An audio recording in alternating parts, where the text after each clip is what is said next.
Good evening, everyone. Hope you've been doing well.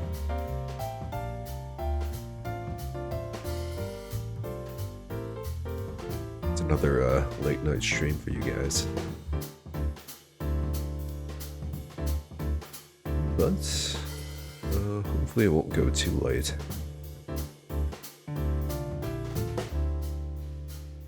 Honestly, I have no idea how long I can last. I did drink a coffee though, which honestly is a pretty bad habit for me. You really shouldn't drink coffee anytime past like 5. But here we are. I needed to get shit done, and yeah, sometimes a bit of caffeine is what you need. You know, I'm really just, if you really think about it, I'm just, channeling Godo right now, you know? Really getting into the Ace Attorney mood.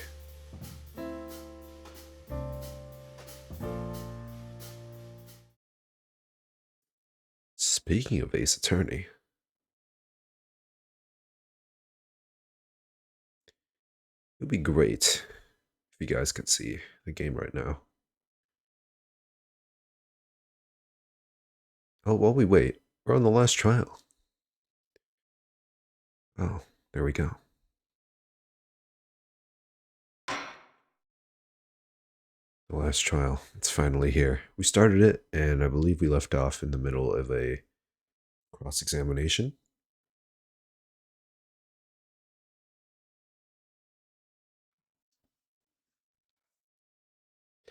Let's see, this bottom one here. That's right.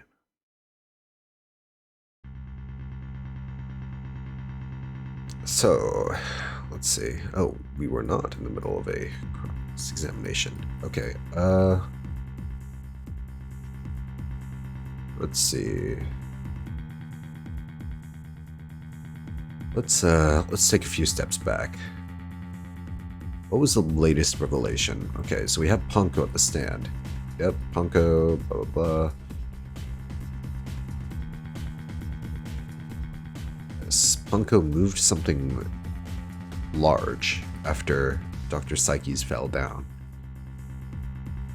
Punko can only recognize people by their ID tags on their, what's it called? Their jackets. Yes, a tag with a barcode on it. We were about to scan them to tell us what a thing is. Paper in the lab did mention something about that. Okay. I do at the very least. Miss Punko, on the defendant's command, moved the body onto the operating table. The body. Ah! Oh no. Punko, did you really move Dr. Psyche's body? Oh, wait, Sykes, isn't it? Damn you, anime. Let's see. We can... see if we can, like, go a little bit farther back. Use my favorite color.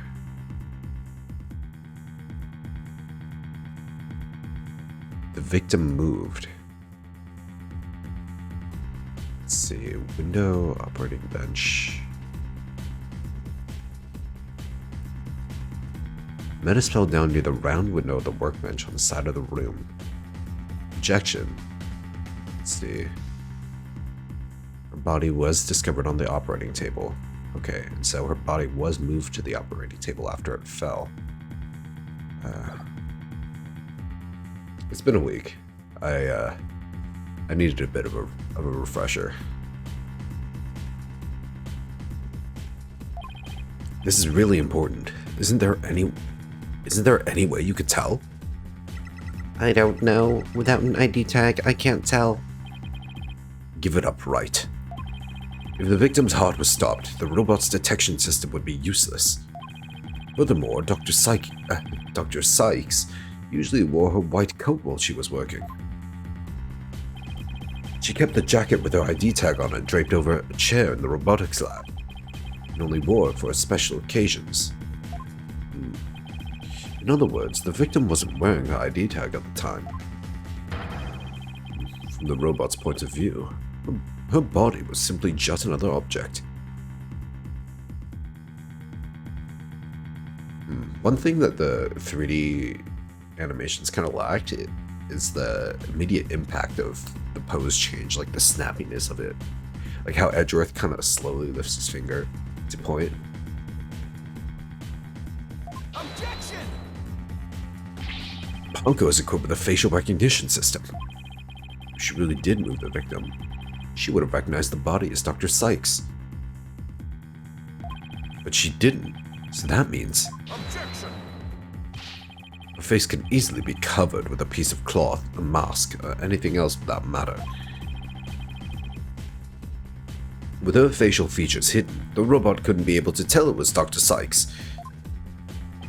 Yeah, he's right. Is there proof that she had her face covered? To summarize, Dr. Sykes stabbed her mother near the workbench. Oh, Miss Sykes stabbed her mother near the workbench, then using the robot, she moved the body to the table where she removed the sword and was stained in blood.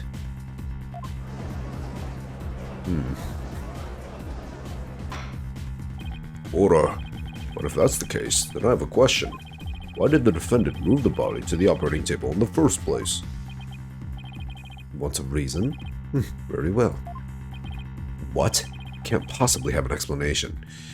Oh, but he does. He's Miles fucking Edgeworth. Your emotions blind you to the truth. You could learn a lot from our robot friends. Calm and rational thoughts will open your eyes to the truth in front of you, Mr. Wright. Now then, do you remember the operating table's one special feature?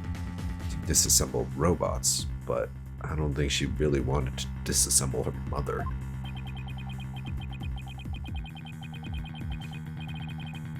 That would be fucked. Is his argument that, oh, since Kid Athena didn't know the difference between human care and robot care, she wanted to disassemble her mother because she hated her so much? That's fucked. I believe I read that robots can be assembled and disassembled there, isn't that right? That's right. And to the defendant, who was just a child at the time, the table was like a magic box that could make robots appear or disappear in seconds. But in the end, my mom just put her on the operating table and fixed her in a flash. So I was impressed by what my mom did. I even asked her if she would put me on the table and fix me if I ever got hurt. Oh, okay, maybe it's not that fucked. Maybe his argument is like, oh, she regretted what she did immediately after and wanted to fix her mom or something. It looked just like magic to me, what she could do.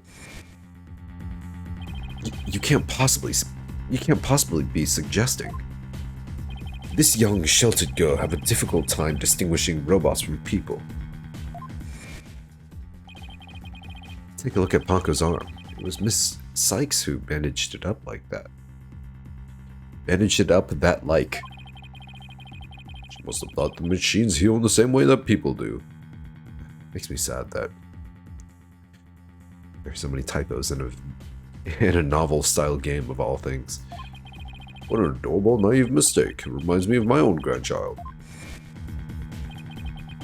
No way.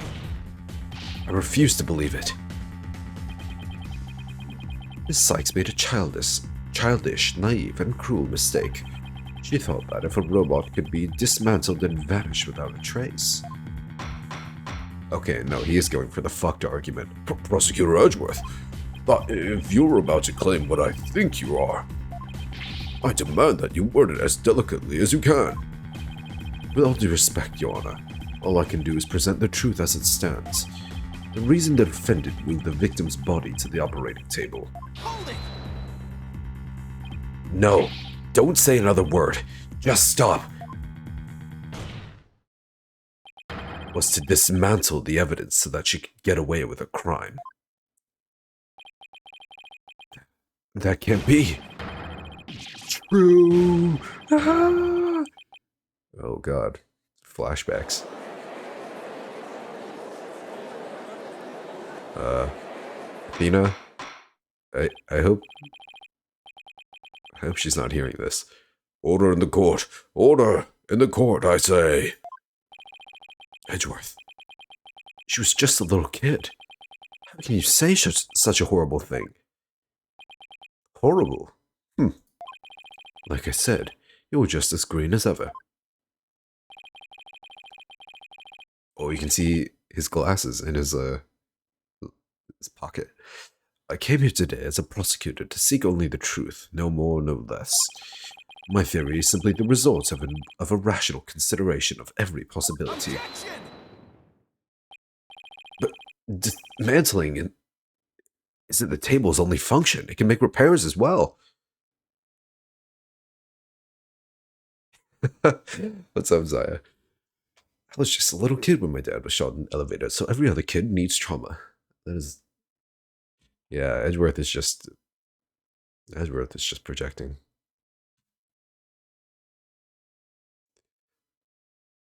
That is something that I forgot, though. Edgeworth's dad did really get murdered in an elevator.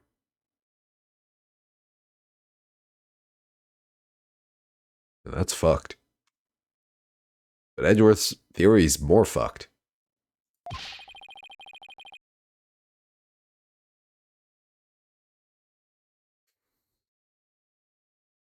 Why have therapy when you can be chief prosecutor and have a ballin' red sports car? Okay.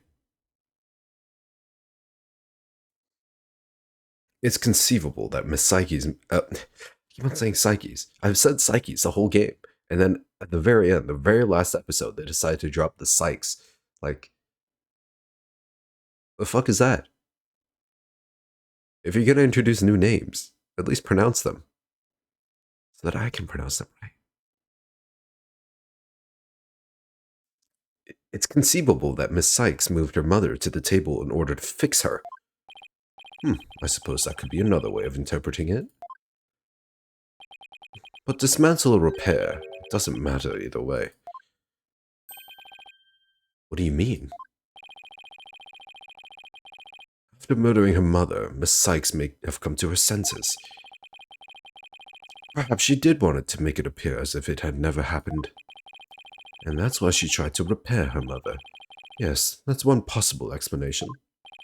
But we mustn't forget the facts of this case. The victim was observed to fall down after being hugged by the defendant. Right.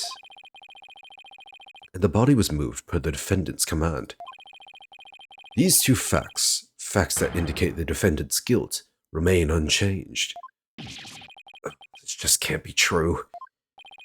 Mr. Wright, do you have any evidence to refute the prosecution's claim? I don't think I do. Okay, let me do a quick review. You have this map. You have a knife with the victim's blood on it. That being...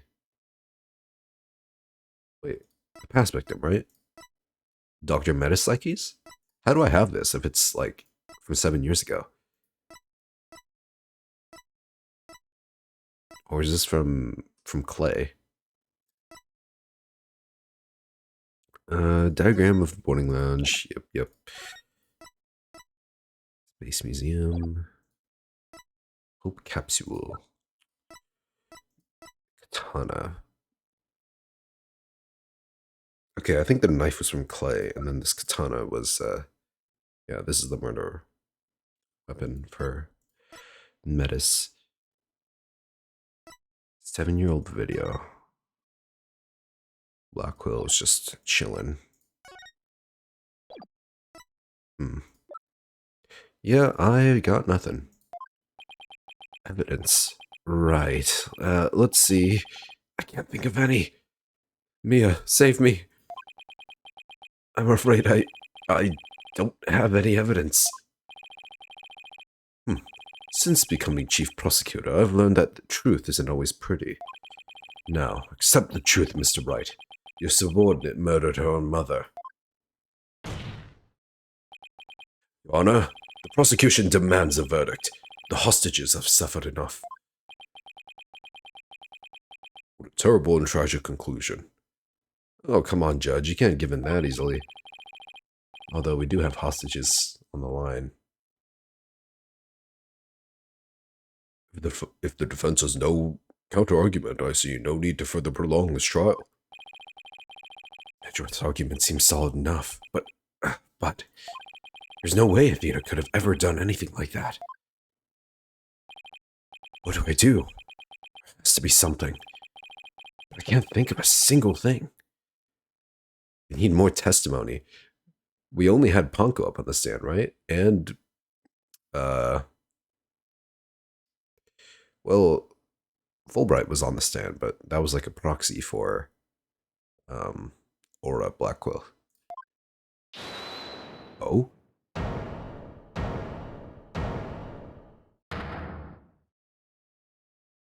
Wait, why was that quiet? He has a voice. He has a literal objection voice. Does he? No, he does. I guess they wanted to hold the suspense. Yeah. You know, I called it. We need more testimony. The man himself steps up. The dead man walking. Prosecutor Blackwell. This is quite the farce you are conducting here. I could die from laughter. Oh God, 2 Brits. Prosecutor Blackwell, what are you talking about? What I'm talking about is that your argument is based on an entirely false premise. Go on, we're listening. Could this be the miracle I need? What is Prosecutor Blackwell trying to pull here?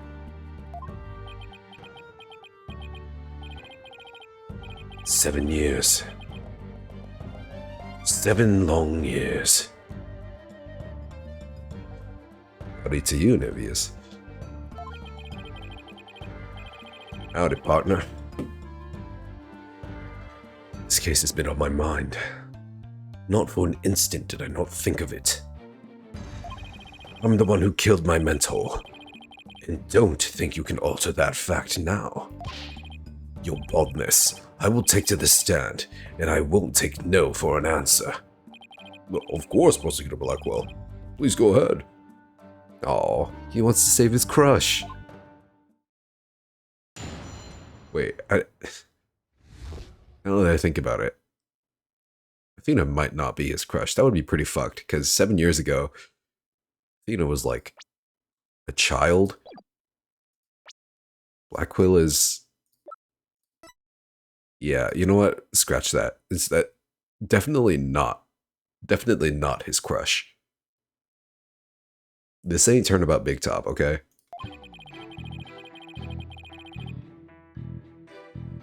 I went to the Cosmos Space Center with the intention of killing Dr. Sykes.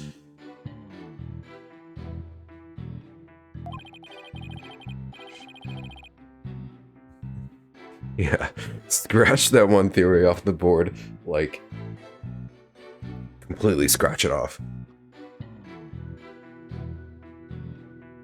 Yeah, I am interested in what his motivation is. Like, surely he has, like, some sort of attachment to, Nina. But when I got to the robotics lab, I found Athena there instead.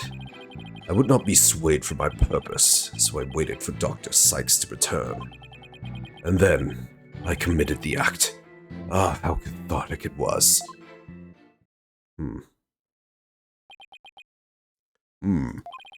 But little Ponko here witnessed the victim falling. In other words... Objection! I don't need any of your other words, old man. I can guess what happened. Which would be? She fell means she fell. Merely that. A mother and child fooling around. Perhaps she tripped. Not that it matters. When I entered the lab, there was no trace of Dr. Sykes to be seen. There was no dead body either, of course. Meaning, she must have left the room. So the murder occurred after the time period Ponko described in her testimony. Interesting. You should hardly take stock in the words of a wind-up toy. Objection!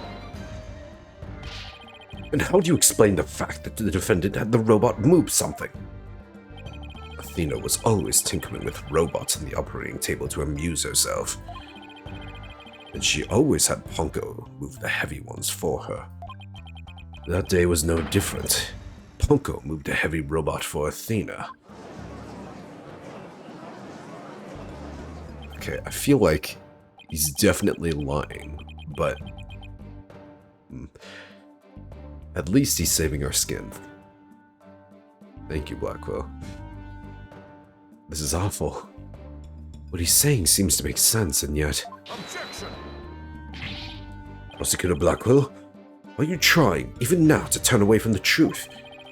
Don't you realize we could bring the dark age of the law to a close today? Objection! You expect too much from me. I'm just a murderer, beyond redemption. Why don't you just let me go so I can settle down into hell? Ooh, ouch. Ouch, that edge. Ooh. Ugh. Prosecutor Blackwell's execution is tomorrow. If the truth doesn't come out now, it's all over. Are you saying that the little girl and the robot had nothing to do with the murder? That's right. So let's hear your verdict. If we don't hurry, I might miss the ferry across the Styx. You can say that again, Zaya. Oh.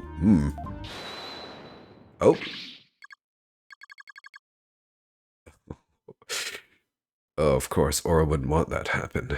Oh. Very interesting. Don't you dare judge. Don't forget I have hostages over here. And Simon, how long are you going to cover for her?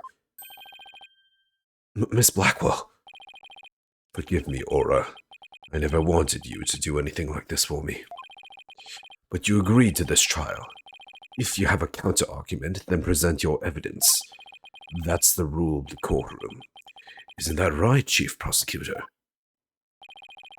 Blackwell, you selfish...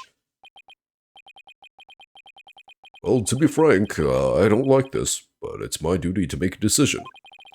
If one has a counter-argument, If no one has a counter-argument, I will announce my verdict. Is this really happening? Is it really going to end just like it did 7 years ago? Yes, it will end just like it did. Bad ending.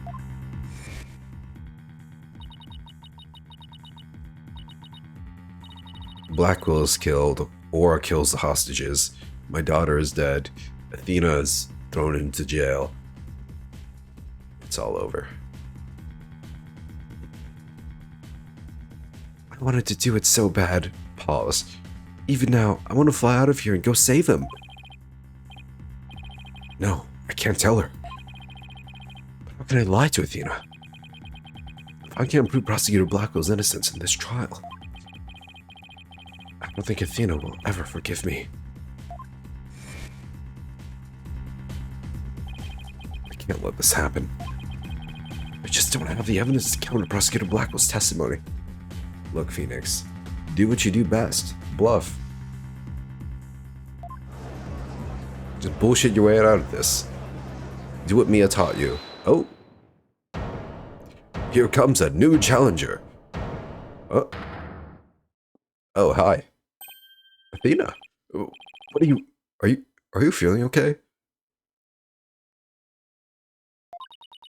I can hear it. I can hear the voice of his heart. He's hiding something. Wow. She's a strong girl.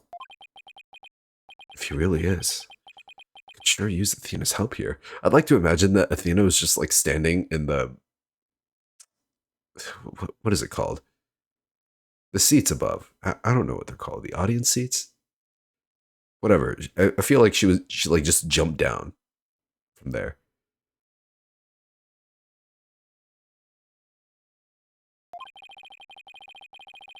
Literally appearing out of nowhere. How'd you do that? Oh, the defendant's chair. True.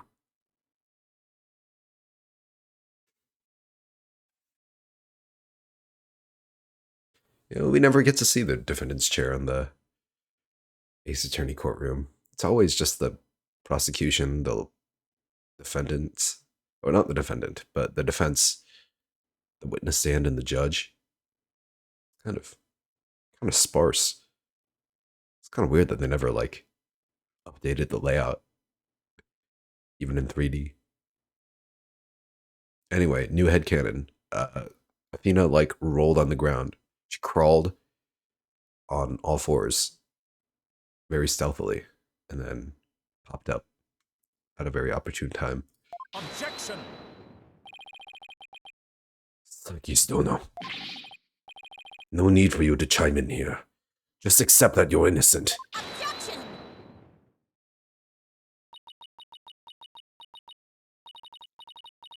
These past 7 years, they've been just as hard on me, you know. What are you talking about? Do you remember that horrible, horrible trial? Flashback time. Please, you have to listen to me. He didn't kill her. His heart is screaming that he didn't kill her.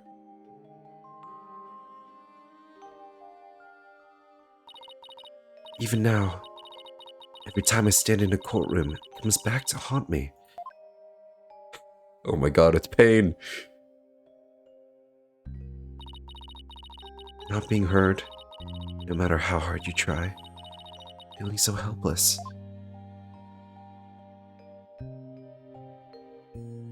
Oh, it's that goober again.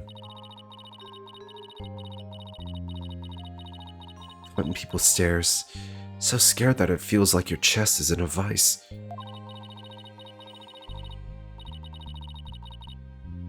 Man, these Athena like scared animations, gotta say that they're pretty effective. I'm terrified of courtrooms. I want to run out that door even now.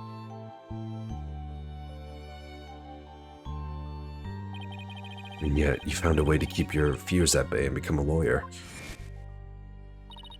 Thanks. That's because one day, I came to realize that I had to fight. I couldn't give up. Because I exercised hard and I studied hard. I wanted to become the strongest lawyer I could be. The strongest. Special lawyer technique. Lawyer punch. This day has finally come. The day I've been looking forward to with all my heart. This is why I became a lawyer. This is why I studied psychology. It was all to save you from this false conviction. But, Miss Psyches, do you realize what it would mean? You are the accused, after all. If you prove Prosecutor Blackwell innocent, then... The only thing that matters is the truth. It's my duty to find out what that truth is. Okay, I'll be very disappointed if Athena does end up being the culprit. But if it's not her, then who the fuck is the culprit? Simon, please give me this chance. The chance to shake off this fear that's been with me for 7 years and to face the truth. I think I'm gonna stand by my suicide theory. Athena is being so brave, confronting her past like this. This might really be the last chance to save them both. Prosecutor Blackwell, please testify one more time about the incident 7 years ago. Excuse me. Fine, but your efforts will surely be in vain. For I am not a man who can be cut down easily.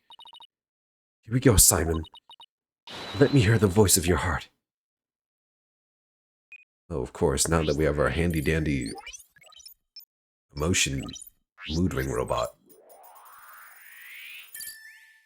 our problems will be solved, for sure. Cosmos Space Center with the intention of killing Dr. Sykes. He's angry. When I got to the robotics lab, I found Athena there instead. Happy happy he found Athena, but he is also angry. Okay. I would not be swayed from my purpose, so I waited for Dr. Sykes to return. He waited there patiently. Blackwell will wait 25 turns before he begins his assault. And then I committed the act. Ah, how cathartic it was. He was happy. Why is he so happy here? I mean, it makes sense that he's cathartic, but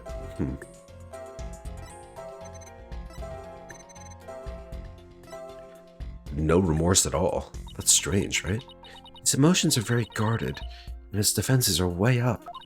He steeled his will, as if he'll never let his secrets be known. Oh, I don't know about that. Got a couple of strong wills on our side, too. Prosecutor Blackwell isn't the killer, and we're going to prove it. But what was he trying to do that day? If we approach it from that angle, I bet we can find an emotion that just doesn't add up.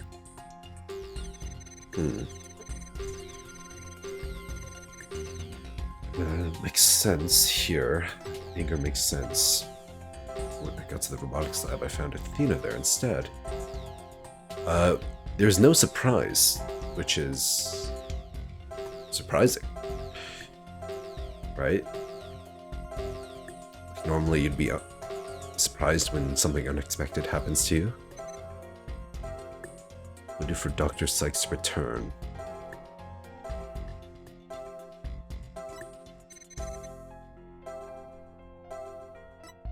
He looks so different. Oh, it's his hair. He doesn't have that white streak. I was like, man, why does he look so off? Anyway, I'm gonna see if surprise is one. No ponytail. Yeah, and also there's no like there's no severe dark circles under his eyes. When we view your emotions alongside your testimony, we find the unexpected emotion. Wait a minute. There really isn't anything strange here. I don't know, but I think maybe we made a mistake, Mr. Wright. I think maybe you're right. Alright. Okay, no penalty though. Which is nice, I suppose.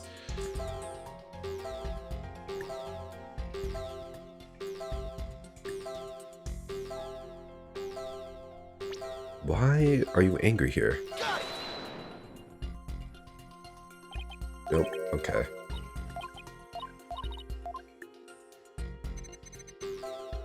Right. Since I know that there's no penalty, then I can kind of guess and check, but I think I'd rather make an educated guess.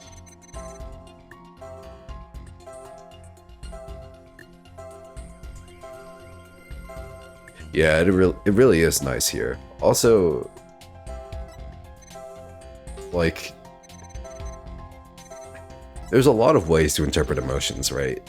Like, I feel like the lack of surprise is pretty understandable, right? That's a thought that people can have. Like, why aren't you surprised, Blackwell? But then no, that's not the right one. Also, boiling everything down to 4 emotions is kind of complicates things too. I mean, yes, I know that they had to boil it down to 4 for gameplay purposes, right? There's only so many possibilities you can account for, but when you're dealing with emotions, it's kind of weird. Why are you not angry here? Like, I feel like with all of like these past 2 ones, he's filled with killing intent, right? But why is he only happy here? Like, I feel like joy isn't exactly the emotion that you would feel when you're waiting to kill someone. But I'll go with anger first. Okay, no music stopping, so that's not right. Alright, I think I'll pinpoint the happiness now.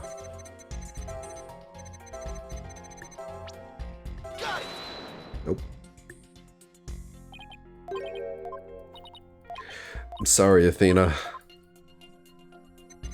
I'm trash. You weren't sad at all? I mean, Metis was like your mentor. Got it. No? Okay.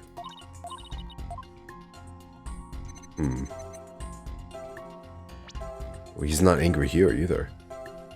Got it.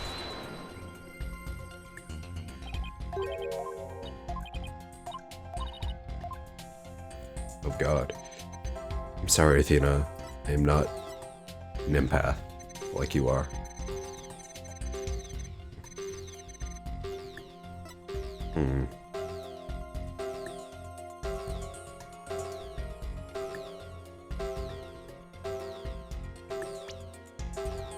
Unexpected emotion. What's the unexpected emotion?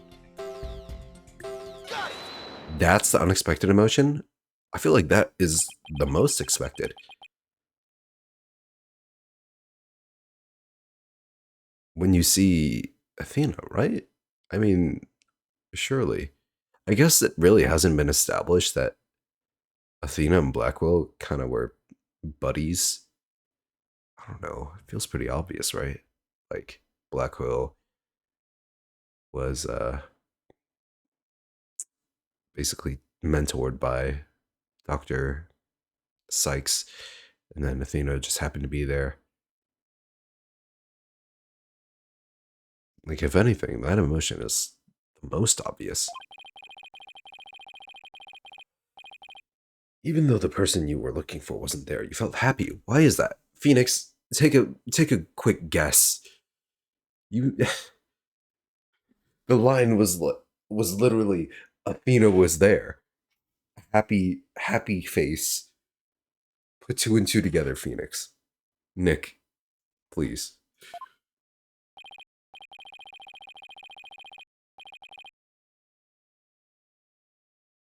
Simple. When I was looking for Athena, and I hadn't found her yet, I grew worried. So when I saw her in the robotics lab, I was happily relieved. Merely that. Just now, you said that you went to the space center to kill Dr. Sykes. The first thing you did was look for her daughter instead?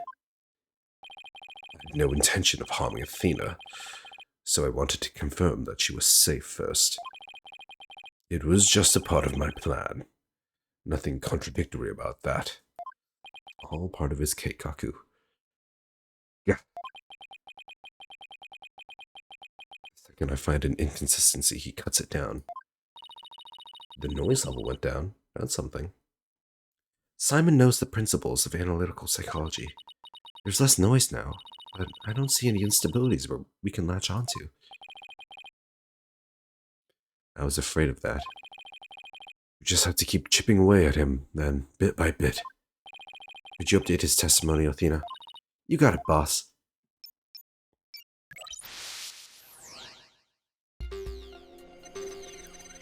Went to the Cosmos Space Center with the intention of killing Dr. Sykes. Info update. Oh, head pat. I was relieved.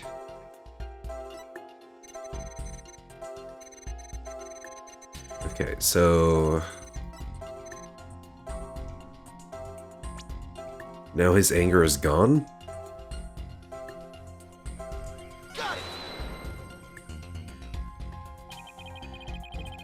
Okay, never mind. Wait a minute.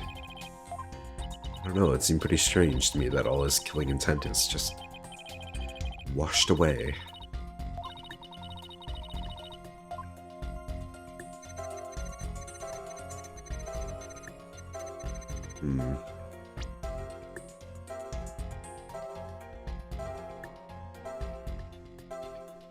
I found Athena in the robotics lab. I was relieved.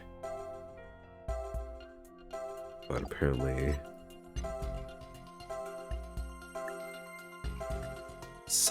Dr. Sykes was not there. Oh, now he's sad. Oh, other stuff has changed. Interesting. I guess I just picked the blue one? Okay.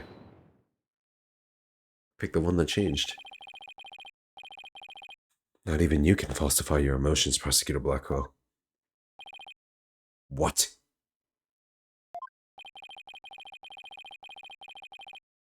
When you said that you killed Dr. Sykes in your testimony, you felt sadness. Why would someone you had laid in wait to kill her be sad at her death? Such an obvious attack. Yes, I felt sadness, but it wasn't for her. I felt sorrow for Athena and her circumstances. Gah, can't be talking about that. Can he? I was just a convenient subject for her research. Truly, her research wasn't that inhumane, right? She just made like a little cute little, headset for her to maybe like tune out some of the noise that she keeps on hearing.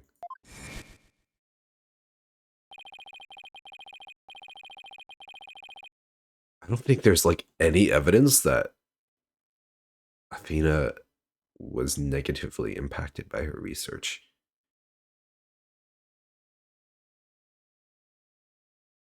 Dr. Sykes was so intent on her research, she forced her daughter to undergo experiments. Edgeworth, you make it sound so much worse. My objective was to save Athena from an obsessive scientist who treated her own daughter like a research subject. Okay, Blackwell is saying it too, that maybe it is true, but I don't know. I doubt it. What?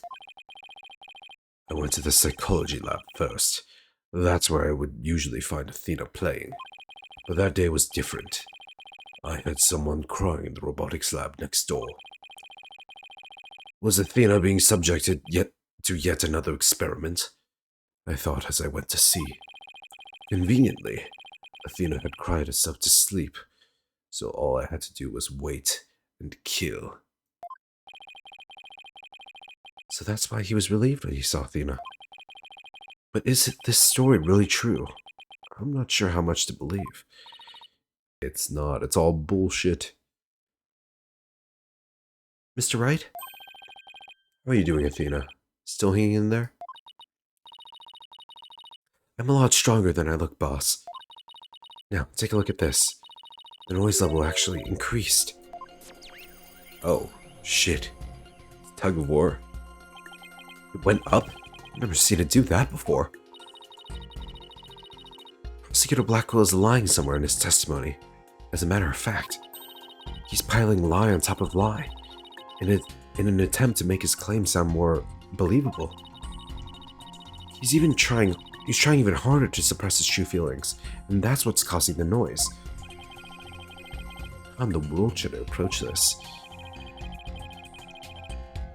I can either use an evidence-based approach if I can find a contradiction. Otherwise, I should look for an inconsistency in his emotions.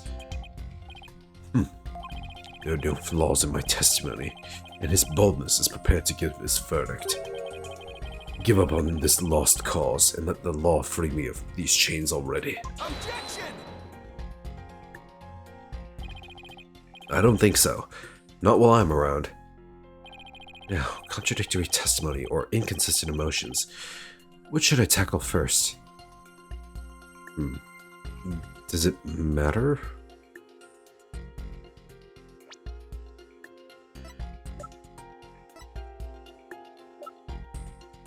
I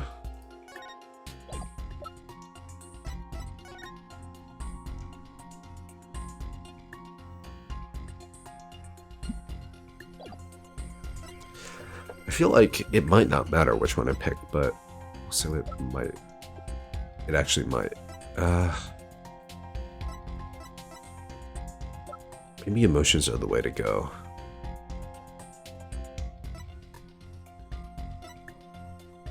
What evidence do we even have? We have the katana. We have the photo of the crime, supposedly. Blackwell holding the sword.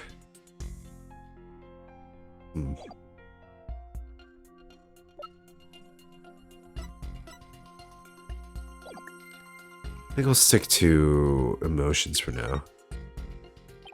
Okay, let's look for the inconsistent emotions. Got it, boss.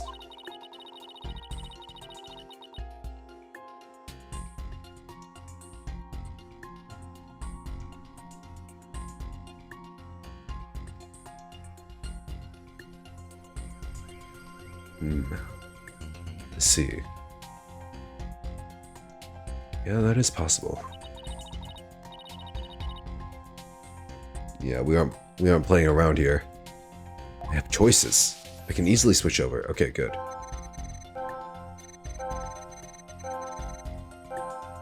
Of course I was worried.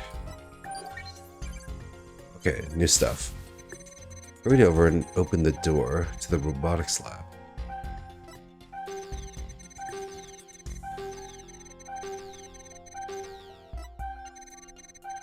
Okay, so according to Blackwell, Athena cried herself to sleep.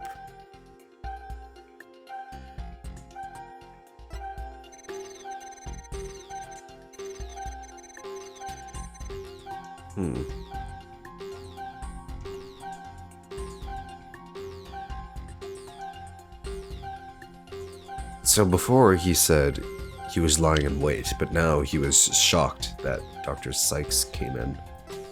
I refused to hand Athena over, so I had no choice but to kill my mentor. Both sad and angry, sure.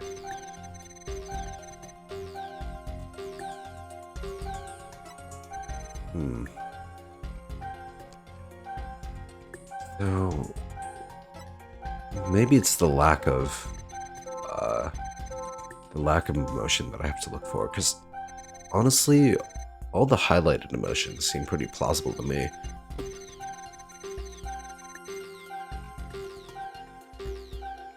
Like, yeah, you'd be surprised if you saw crying Athena.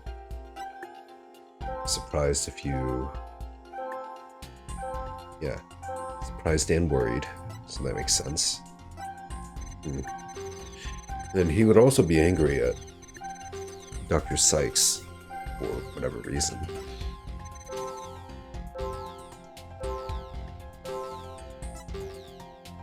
Although, does it make sense that he's angry?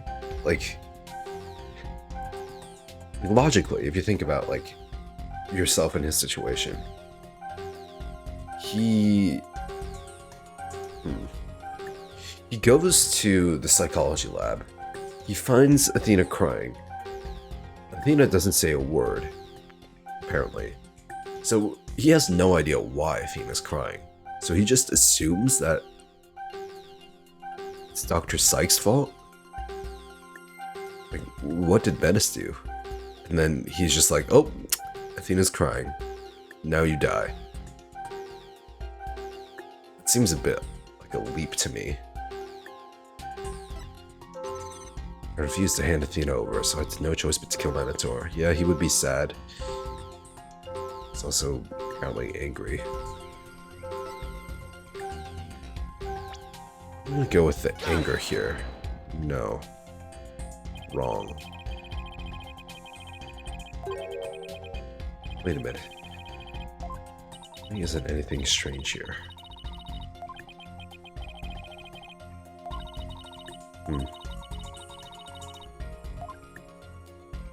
Yeah, there has to be something.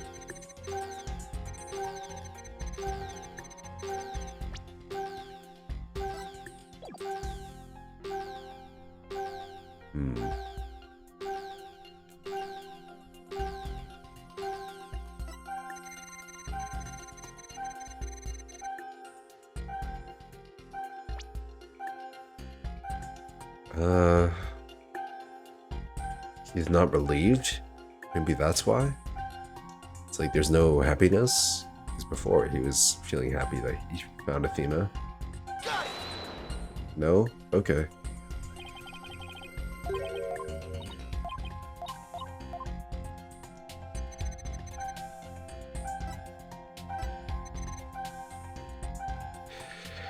He's not sad here either. He was sad before, but now He's still not worried, because Athena's like still crying. Why is he not sad? Got it. Nope. Okay, I'm terrible at this. Like, I'm just trying to find a way to justify each and every emotion. Like, I see no problems with this.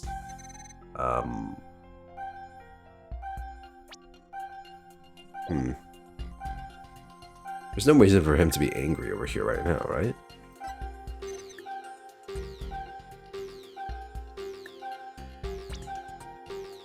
I guess the fact that this is different from before is a little suspect, right? Because before he lied in wait, and now he was caught off guard by Dr. Sykes. Never mind. Okay.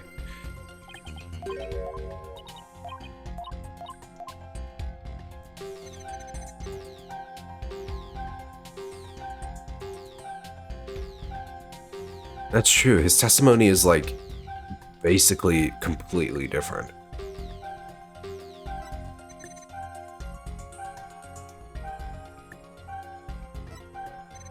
But the emotions that are highlighted do not conflict with this new testimony at all.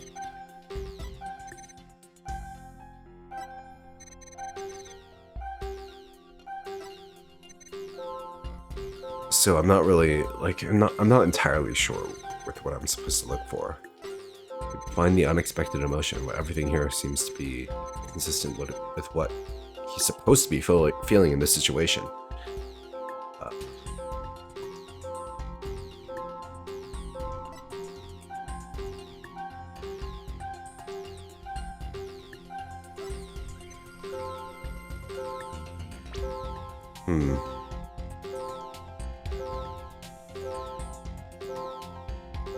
Maybe it's the anger here? I don't know.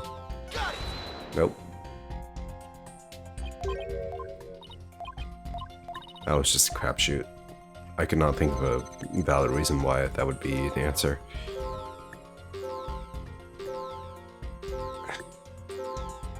Sadness is obvious, right?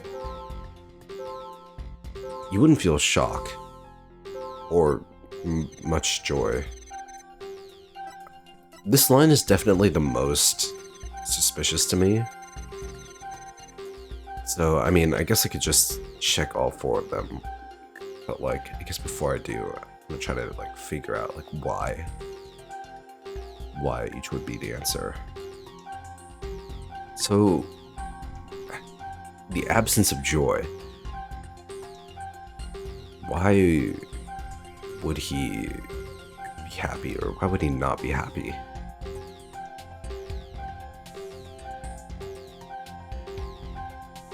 Would he normally be happy in this situation? Not really.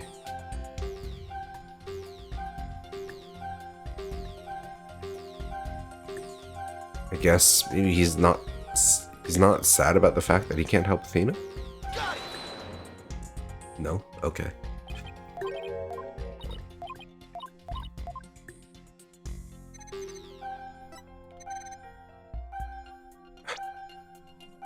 I guess the fact that there's no other emotion other than surprise is a bit suspect here too. 'Cause before, his emotions were like happy when he saw Athena, but now it's just surprise. Got it. Did I already try that one? Maybe. Ugh. Got it. No? Okay.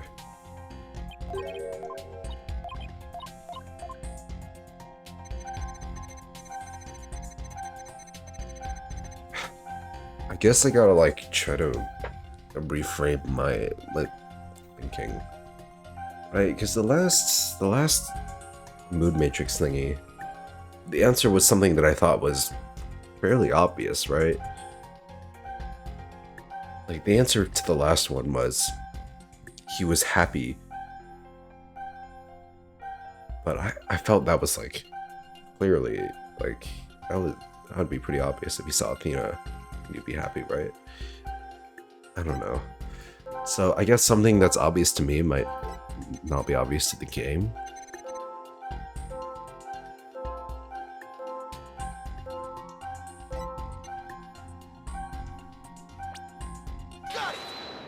You've got to be shitting me. How odd. How is it how odd? You saw Athena crying in there. Of course that would be surprising. Unexpected emotion, my ass. Wow.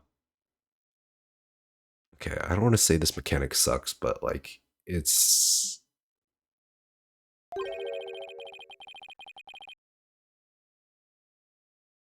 pretty bad, logically. Why would you register surprise at opening the door to the lab? In the picture, it literally shows him seeing Athena crying.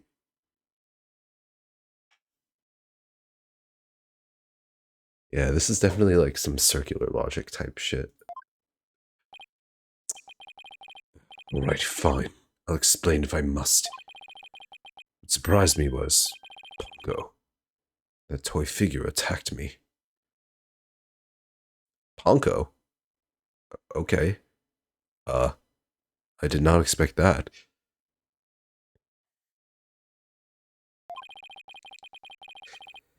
Dr. Sykes knew full well of my plan to rescue Athena. But she couldn't stand God over her daughter 24 hours a day. One moment, please.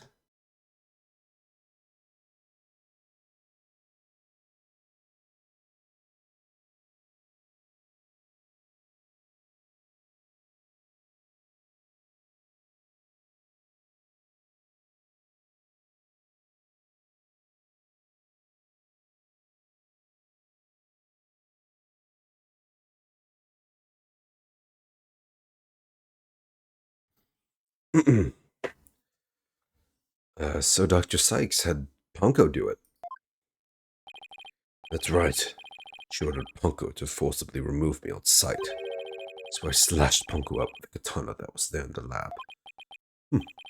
That rickety old puppet wasn't worthy of that fine blade. Mr. Wright, it's happening again. There's even more noise now. 100? Who is this guy? It's at 100% now. What's going on here? Whenever we find an opening, he covers it up with lies.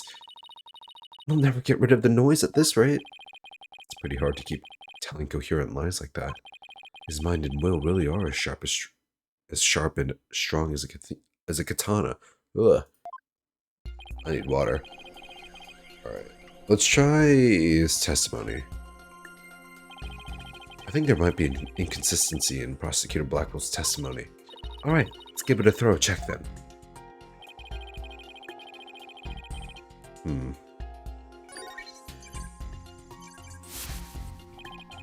Pongo attacked me.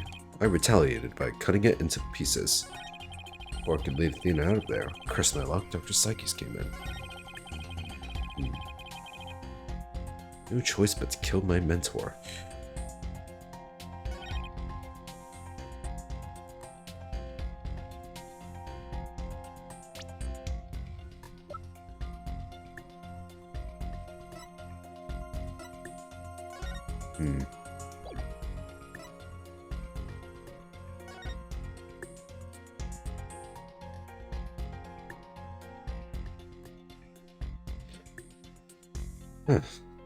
So, if he killed her on the spot as soon as she came in, why is she on the table? Why is she on the chair like that?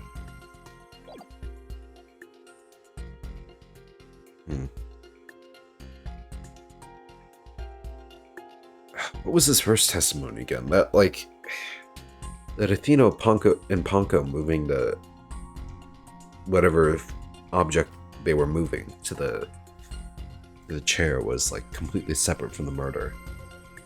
Now we have the body on the chair. Cutting it into pieces.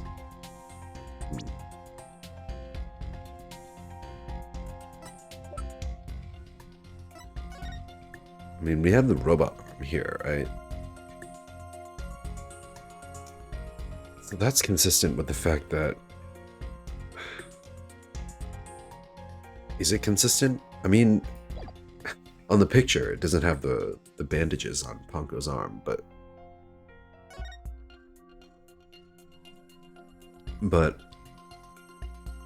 Like, if you think about it, why would this arm be here if what he's saying is true, right? Ponko attacks you. You cut down Ponko. Ponko falls to the ground, all like disassembled, basically. Why would he pick up Ponko's arm and put it on that little roller? I think it's this. Objection! I'm a genius. See? This is way better than Moon Matrix. Compounding lies with more lies is never the answer, Prosecutor Blackwell. Look at this photograph. That's the photo of the supposed moment of the murder, isn't it? How many more times must I see that which damned me for my sin?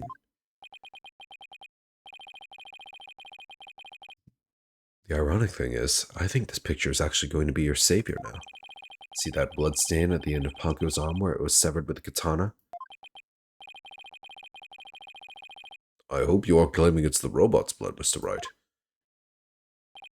No, most likely. The blood was transferred there from the bloody katana. Katana already had blood on it, so then it must have been the victim's blood? That's right. But if that's the case, we found a glaring inconsistency. Yeah. You said in your testimony that you cut up Ponko, and then you killed Dr. Sykes. But in spite of that, the victim's blood is already on Ponko's arm in this picture. Oh, it's a different line of reasoning than what I came up with, but you know, that works too. Exactly. In order for the blood to have transferred from the sword to Ponko's arm, the victim must have been stabbed first, before the robot was slashed. In other words, Prosecutor Blackwell, your entire testimony is nothing but one giant ball of lies. Yeah. Oh shit, we cut him down with our pointer finger. Tell the court the truth, Prosecutor Blackwell, now. You have no idea what you're doing. These boys, there's so much discord. I'm hearing not just one or two, but a bunch of rampaging emotions here. It's hard to describe. It's like a violent whirlpool or something. Oh, his eyes are glowing. Holy shit. Phoenix Wright, you will pay for this. Never have I been forced to reveal so much, but the rest I'll take to my grave. Prosecutor Blackwell, you are on the witness stand. You are obligated to tell the truth. Isn't that the rule of the courtroom? All of these complex emotions, they seem to be flowing from one source. I think whatever he really saw that day is what's causing these feelings. Oh, here we go. Oh, shit. Explosion. Oh. Following the sound of crying, I opened the lab door and then saw it. That terrible scene. But before I could lead Athena out of there, just my luck, Dr. Sykes came in. What?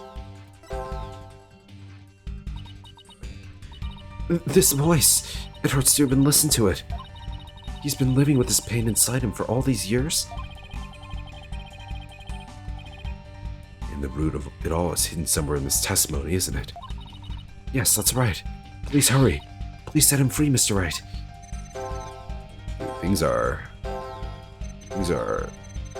getting intense. What's up with this, like, lighting? What, are we in the club right now? What is this?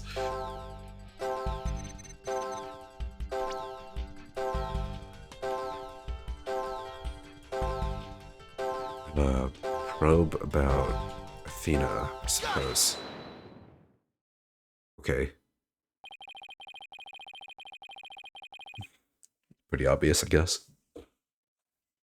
When you opened the door and saw Athena, you became overwhelmed by your emotions. Isn't that right, prosecutor? Yeah. You should know better. Though it's pathetic, I admit I'm terrified to speak of it. Prosecutor Blackwell, Miss Psyches is innocent. I said Psyches again. Miss Sykes is innocent. I will always believe that with all my heart. Now, can't you find it within yourself to believe in me too? Athena is innocent, huh? Can you honestly say you believe that to be true, right, Donna? I give you my word. Now tell me what you really saw when you opened that door. Curse you, Phoenix Wright.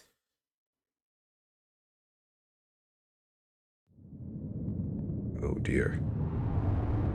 Here we go. The truth. It was a tragedy. One I'll never forget.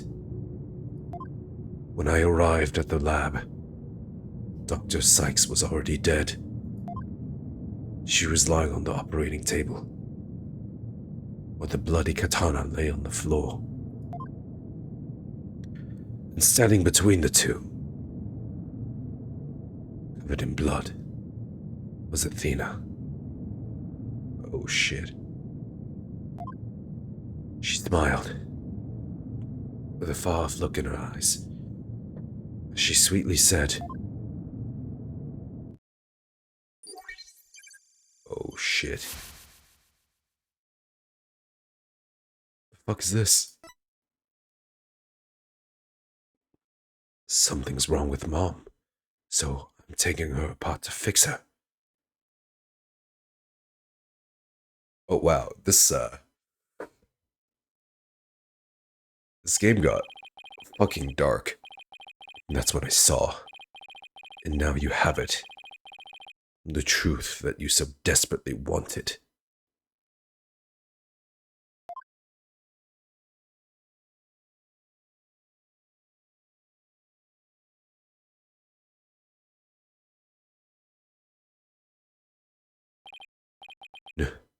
No.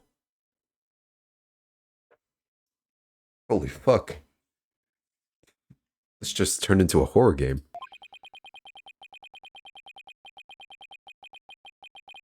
Prosecutor Blackwell finally tells the truth? And this is what it is?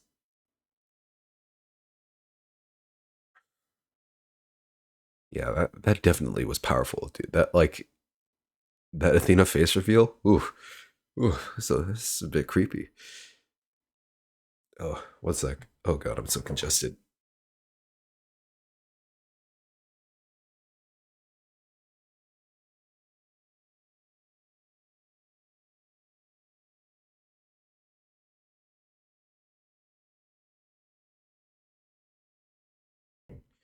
Alright, I'm back. Anyway, if you really think about it though, you can still find a way to get out of this saving everyone, right? Blackwell's testimony can still make sense. Like the game has established that while Athena was a child, she cannot really tell the difference between taking care of robots and taking care of people, right? So, what if her mother was already dead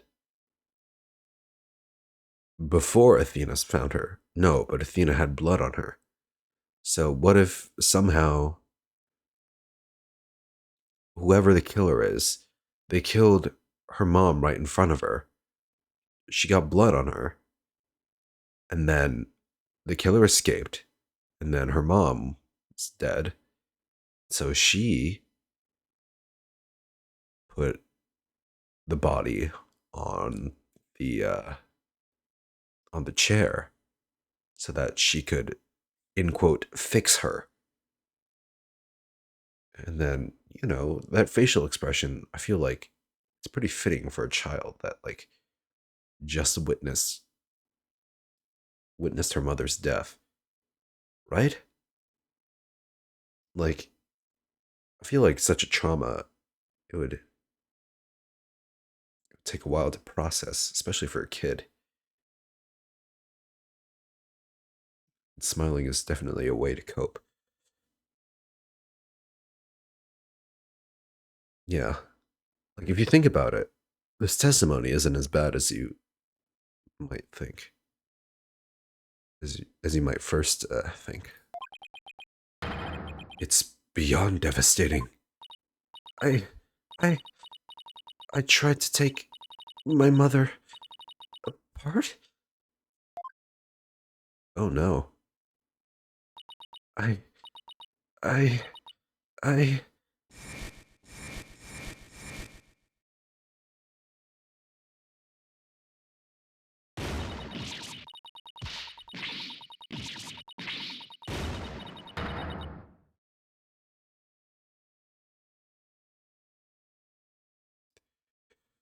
We opened a can of worms, didn't we? But it's not true. So it was me. I'm the one who killed my mother. Athena! As I said, Wright, the truth isn't always pretty. Murder, disassembly at an operating table, a scientist using her daughter as a guinea pig. Sadly, it appears that my theory was correct after all. Objection!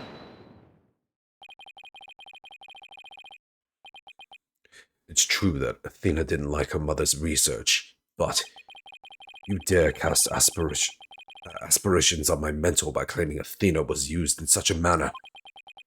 Dr. Sykes could be awkward with people. But she loved her daughter with all her heart. She loved me? Your mother hated to see you suffer because you could hear the voices of people's hearts.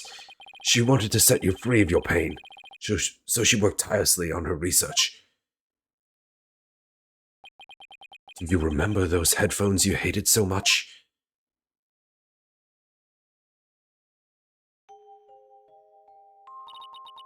Yes. My head hurt every time I wore them. Athena.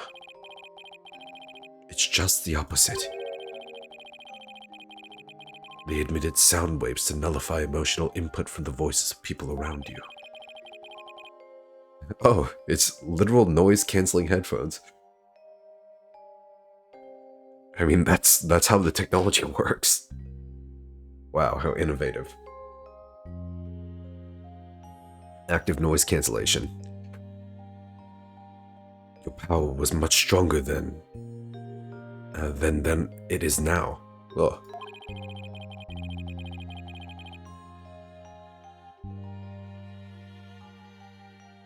Yeah. Menace, you could have just made them a bit more comfy, I guess.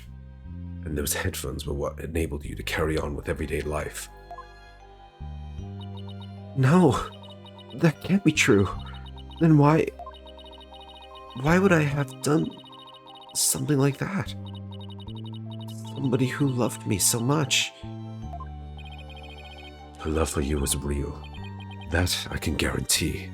That's why I knew. What happened had to be some kind of mistake. I couldn't let you be punished for it. So you took the blame yourself. You and your mentor are more alike than you know.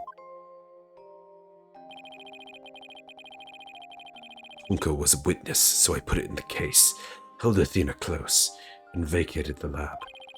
I threw Punko away in the boarding lounge trash chute, then hid the case on the Space Center grounds. It would seem that we now have all the facts of this case. No, not yet. It can't end like this. Objection!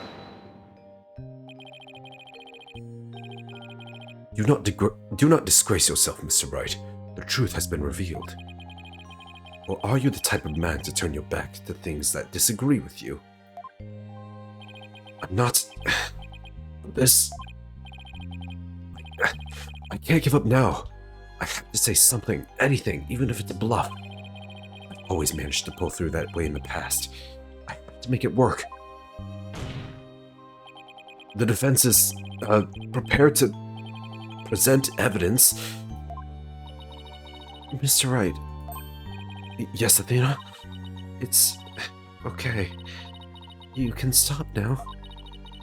I don't want you or anyone else to suffer any longer for my sake.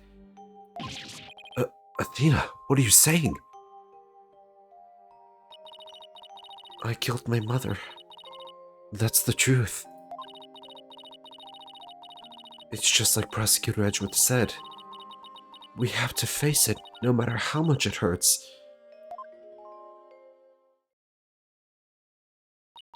I admit my guilt. Well, shit. But can I please be granted just one chance to tell everyone what I recall? It appears Miss Sykes is much braver than you, Mr. Wright. What say you, Your Honor? In light of her courage, would the court give Miss Sykes the opportunity to confess? Very well. Then if you would, please take to the stand, Miss Sykes. Here we go. This is our last chance.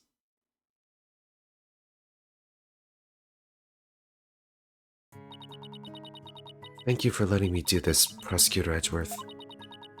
And thank you, Mr. Wright and Prosecutor Blackwell, for letting the truth be known. Now we can finally move forward, and everyone's suffering can come to an end. Athena. Prosecutor Blackwell will be cleared, and the dark age of the law can come to an end.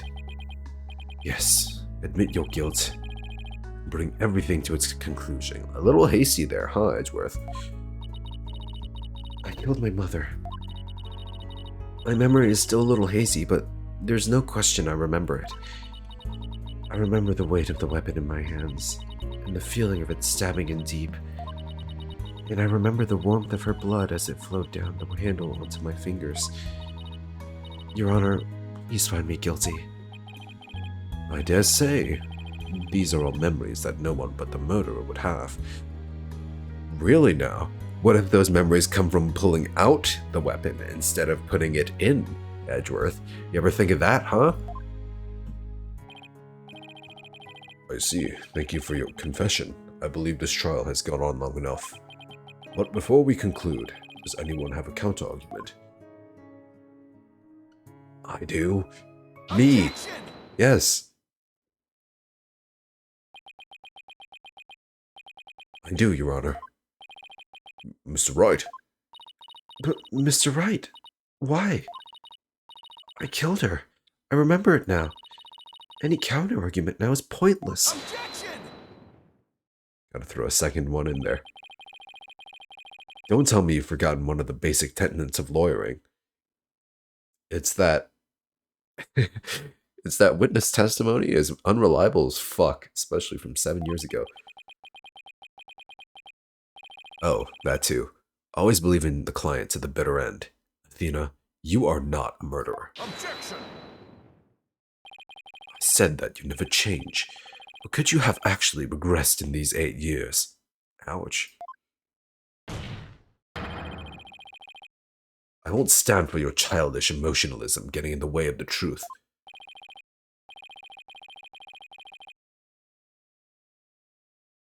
Does Phoenix mean tenants?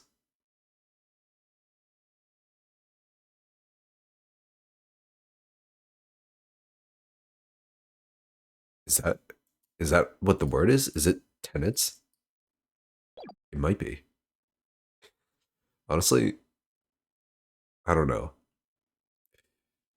I feel like I might have gaslighted myself into thinking it's tenants also, but I mean tenants are people who who rent out places, so you could be right, Sai. You could be. Or who knows? You know what? Google, save me.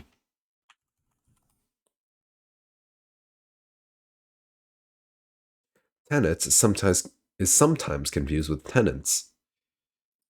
Okay, so I guess they confused it with it. It is tenants. Huh. I didn't realize that they were separate words with different spellings. Well, you learn something new every day, I suppose. Emotionalism. Don't lecture me on the matters of the heart, Edgeworth.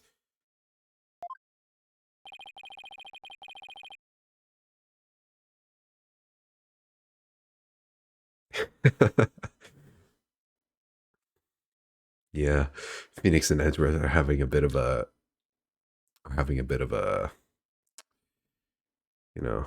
couples feud. Because I can see straight into a person's soul with the help of my handy dandy spiritual Magatama. Wait, I was joking.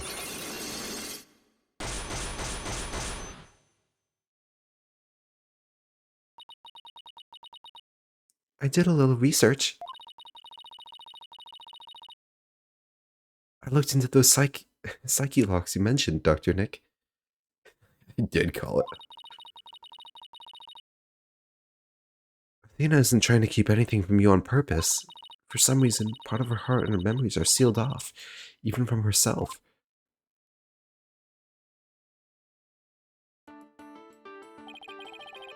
There's still a chance, somewhere deep in Athena's heart. There might still be a memory that not even she knows about yet. It might be like looking for a grain of sand somewhere in the cosmos, but still, that memory might contain a new fact that could prove her innocence. Kristoff have this many black locks? I have no idea. Apparently we couldn't even unlock Kristoff's black locks, so... yeah. I hope for everyone's sake that you are not just bluffing, Mr. Wright. Now then, is there or is there not a problem with Miss Psyche's confession? Not Miss Psyche's, Sykes. Yeah, same Zaya. Someone in chat just told me that, like, oh, apparently the black locks are like a thing only on Kristoff, and we could never unlock them. So yeah, his true motive is unknown. TM. My memory is still a little hazy, but there's no question I remember it. Hazy, no question? Those are words you do not want to hear in the same sentence. I remember the weight of the weapon in my hands and the feeling of it stabbing in deep, and I remember the warmth of her blood as it flowed down the handle onto my fingers. There's definitely something wrong with her memory of the event, I can just tell. There is a problem with their confession. Please prove it to this court now. Oh god, okay. The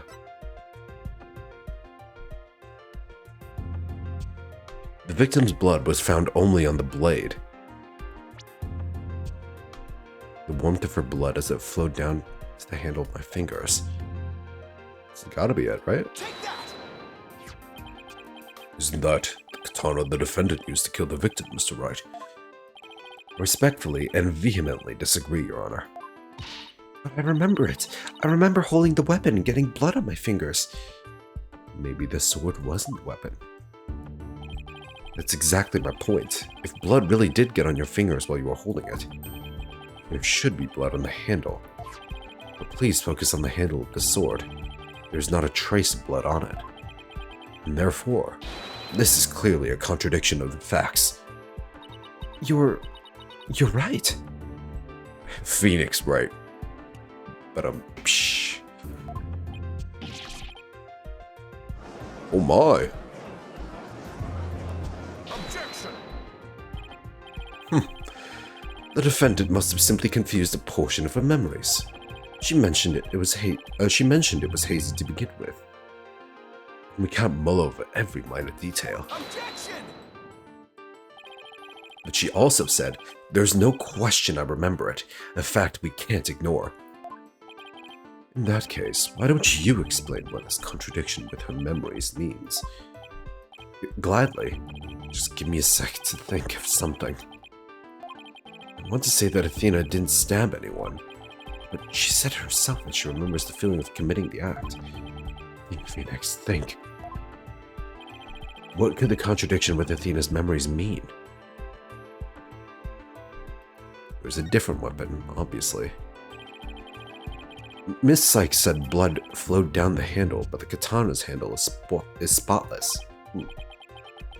So, doesn't it follow that the defendant must have used a weapon other than the katana? What are you up to this time? Up to my usual shenanigans, Edgeworth. This is it. This time I found just the thing to end Athena's nightmare for good.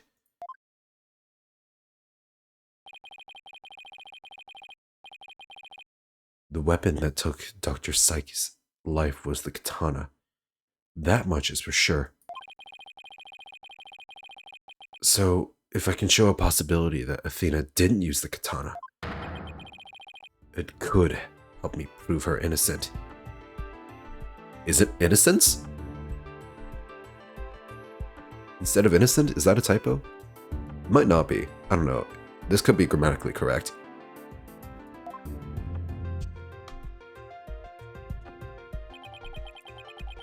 A different weapon, you say? What weapon would that be exactly? Right. Of course he would ask that. I can see you're floundering, Mr. Wright. Did you speak without thinking again, as always? That's what I do. You know me so well, Edgeworth. Oh, you.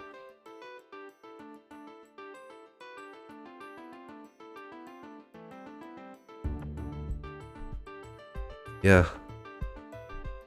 I mean, anything can be grammatical if enough people say it, right? That's how language works. How does he do that? I can't back down. Not here, not now. I guess that's just not how I would normally say something like that. That's right, I did. Because it's so obvious, it doesn't require any thought. What did you say? That's right, my theories come from a head with no thoughts. Okay, so maybe that was an exaggeration, but there has to be something. Was there some other bladed weapon in the robotics lab that day? Maybe there's something in one of the crime scene photos. Wait a minute. There is something. There is? Mask, scroll, kit, fucking space rock. There's a high probability that that was in the lab. I don't have that particular weapon in evidence right now, but okay, so it's something that's not in my evidence set. I do have a piece of evidence just like it. Oh, it's the moon rock. It really was a moon rock, right? If it was sharp. Oh god. Death by moon rock? Other than the katana, this is another blade that may have been at the crime scene. There's no way. This is definitely what they're building up to, right? Take that! Okay, never mind. Well, when you put it that way, I'm not sure. Ouch. Let me give you a little jolt. I'd like to imagine that wasn't so bad. Dude, what the fuck is going on in this court? Do I have a shock collar or something? Jesus. Anyway, the crime scene was a robotics lab. It must have had some blades of some kind. Okay, fine. The blades were on the table. This thing. Whatever the pokey thing was.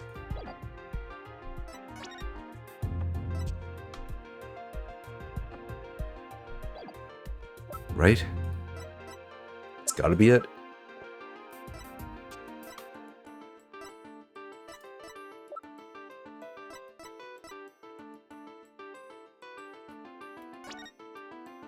Another blade.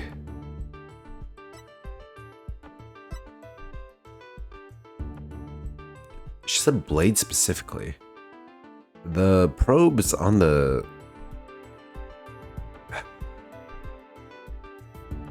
Probe's on the... what's it called? On the operating table. Don't have blood on them, so... doesn't really make sense.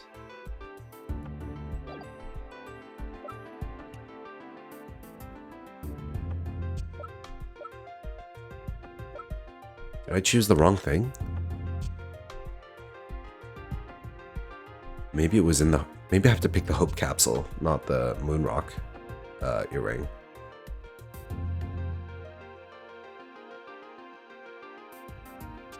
Take that! Nope. Okay. Ouch. Another shock from the shock collar. You know, we should do these in real courts. Give every lawyer a shock collar whenever the judge gets angry, he just like activates it. And that's your penalty. Real life penalty system.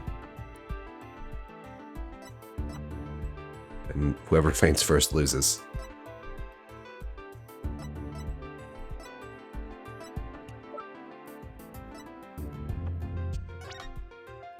Am I dumb?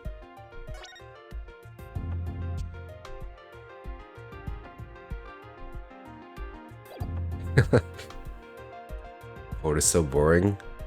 It really is.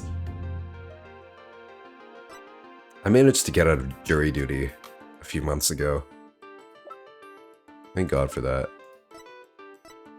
I got summoned to a trial in a county I didn't even live in.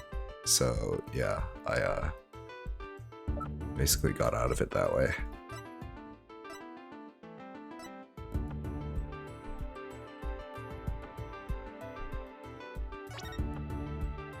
Am I dumb? What am I looking for?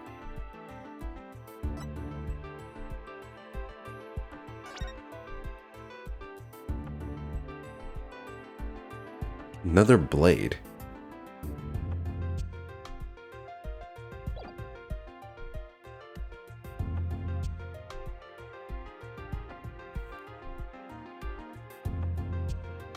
You wait around for a lawyer to object like they do in this game. You know, the judge just like, yeah. You don't get any dramatic objections, any dramatic finger pointing. Ugh, real life is so disappointing. Don't tell me it's the robot arm. I mean, it does have blood on it. Take that! Okay, never mind.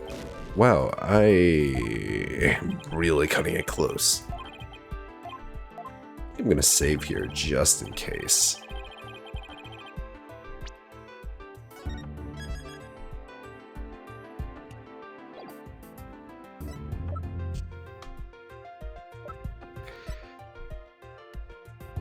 Set of utility tools used by Space Center techs.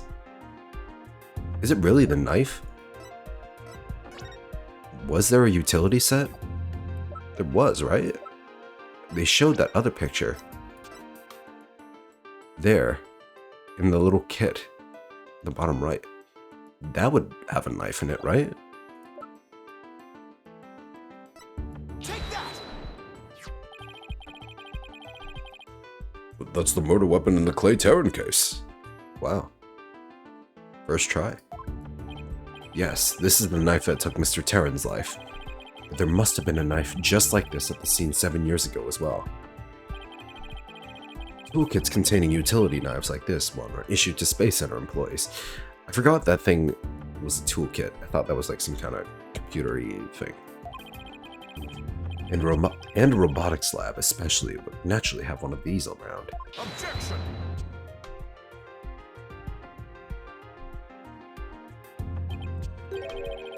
But besides the katana, no other bladed weapon was found at the site. It was in the investigation report, if you didn't know. Objection!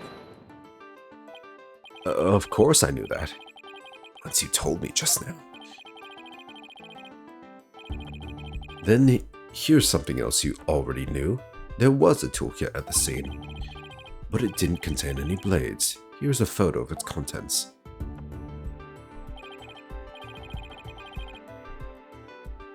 Right, I don't see any kind of bladed tool. That's because it's missing. What? You see one missing piece? Fine, but isn't there something odd about the design on these handles? Therefore, there was no other bladed weapon in the room. Oh, shit. There you go. You can see the, like, the red design. It's part of the Gyaxa logo. And then we can do a little switcheroo. That's how we prove that there was a knife in that kit. I disagree. This toolkit contained a knife. And what proof do you have of that? Don't tell me your eye for art is failing you too, Mr. Edgeworth. You are the last person in the world who should be criticizing my aesthetic sense. Yeah, I mean, look. Look at this guy. Oh no, he's simply watching out for your ocular health. Please proceed, Mr. Wright.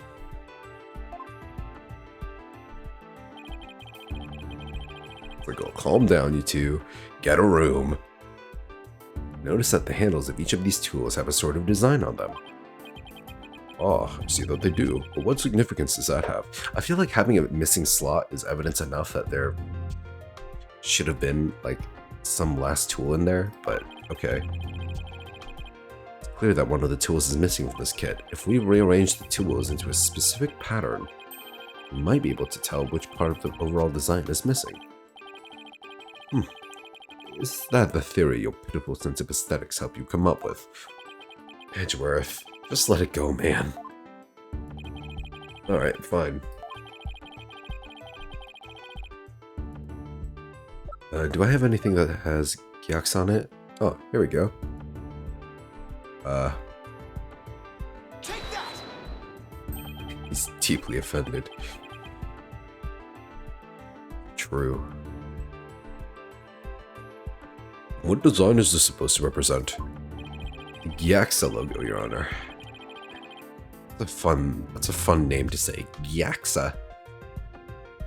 It's on all of the Space Center's documents and pamphlets. As you're aware, Gyaxa is the program that operates the Cosmos Space Center. Look at how brightly the Gyaxa logo shines in the sunlight above the entranceway. I really dig the Star Wars and rocket motif it's got going. Gyaxa, huh? Isn't that the new name of the Federal Space R&D program? Yeah, NASA was taken already. Oh, I think I see it now, but... Yes, with just the tools shown in this photo, the red A part of the logo is missing. And this is where the murder weapon from the Terran case comes into play. If we were to place a utility knife in the open slot. Wow, what a shocker. It would complete the Gyaxa logo. So it would. And that means... Admit it, Mr. Edgeworth. My aesthetic sense is keener than yours. And while you're at it, admit that the weapon Miss Sykes used could have been this one. Yeah. Okay, we're making progress. Order in the court. Miss Sykes confessed to having a memory of stabbing the victim. Admittedly, Miss Sykes most likely did stab someone using the utility knife. However, the weapon used to kill Dr. Sykes was the katana. Therefore, the act of stabbing that Miss Sykes remembers couldn't be of that of Dr. Sykes.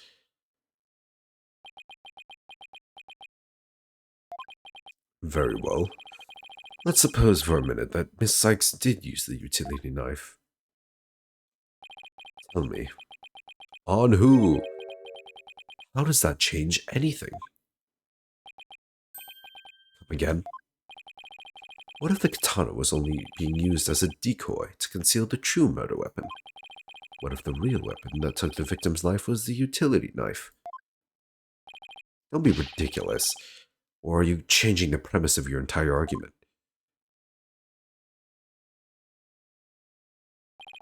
I'm merely offering a hypothetical situation derived from your logic. Miss Sykes could have put blood on the katana to make it look like the murder weapon, and then concealed the knife on her personage until Blackwell carried her away. It does clear up the contradiction between Miss Sykes' memories and the evidence. If, in fact, the murder weapon is a utility knife, then fate has dealt you a cruel hand. Or you have just proven the knife's existence to the rest of us with your own logic. Objection! The prosecution is attempting to lead the court. Objection! You're the one attempting to lead the court, Mr. Wright, by forcing us to forget the facts of this case. Need I remind you that there were only 2 people in the lab at the time of the murder, and that the defendant herself recalls stabbing someone with her own hands. Maybe she stabbed the true murderer in an act of revenge.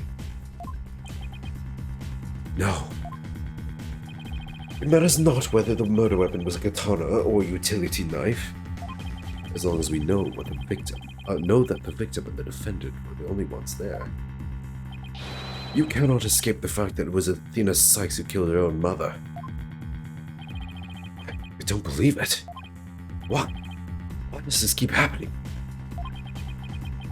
Every time I find a contradiction, it vanishes and the suspicion keeps coming back. That's Edgeworth for you, baby. It's almost as if. Now you're finally starting to get it. Your contradictions keep vanishing because the charge is true. And the suspicion keeps coming back to the defendant because that's where it belongs. Phoenix Wright, when will you open your eyes and accept the truth?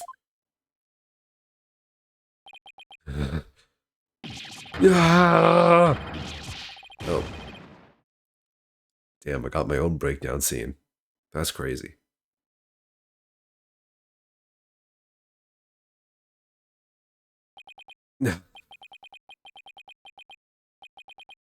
I don't want to believe it. It can't be true. Oh, how the turntables. I was the one broken down. But what if? Mr. Wright, you fought a good fight. I think you've done all you can do.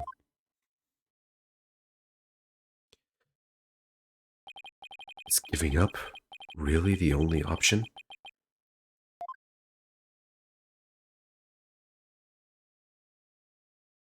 No. Snap out of it. Phoenix. What's the matter with you, giving in to doubt? I can't look back. Forward is the only way to go. No, Your Honor. Not yet. It isn't over yet. Right? I can't lose sight of what's important. I believe in Athena, and I'll always believe in her, to the very end. The defense lawyer never gives up on his client. I have to pick myself up and stand firm. Make that brain of yours work, Phoenix. If I don't see a way, I'll just have to go back and look for one. Time to rethink this case thoroughly. Oh shit, are we gonna get the hype music? Oh yeah. I can see the fact that Athena must have stabbed someone with a utility knife. This must have been what Ponko witnessed as Athena's hug. But Prosecutor Blackwell didn't see the knife at the scene. That means that someone must have removed it from the lab before he arrived.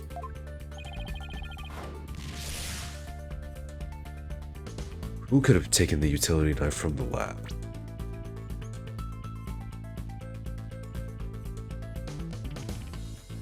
Someone else. A third person, obviously. I trust in Athena. If I trust in Athena, then I have to conclude that there was a third person at the scene. But according to Ponko's testimony, Athena and her mother were the only 2 there. So then, how did this person manage to escape Ponko's detection? By covering their own face. Wait a minute. Ponko had a heartbeat detection system too. Even if they covered their own face, Ponko would have still detected their presence. But she wouldn't have been able to tell who they were. Wait, that's it.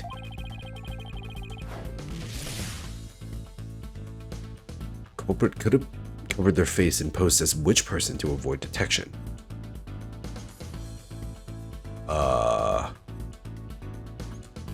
Who?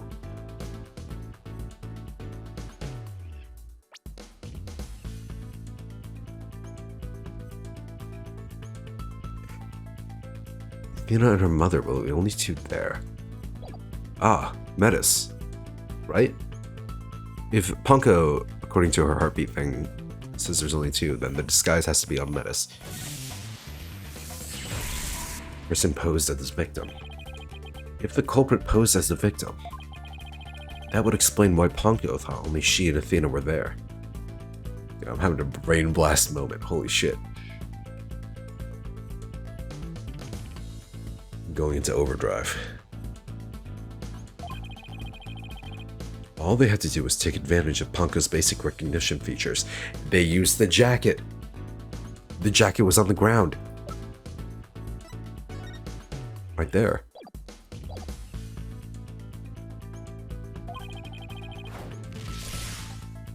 Culprit used this in order to pose as the victim. Her jacket.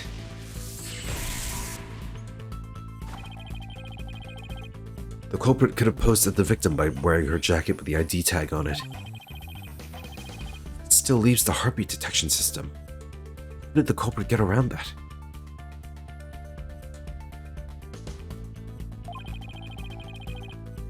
It wouldn't have worked if Punko could detect the real Dr. Sykes' heartbeat too. Excuse me. Does that mean the real Dr. Sykes was already dead by that time? If that's the case, then who did Athena stab? The real culprit.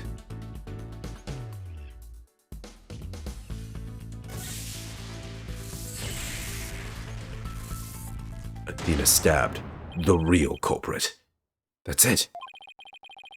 The person Athena stabbed wasn't Dr. Sykes. It was the person who murdered her, and then pretended to be her. The real culprit.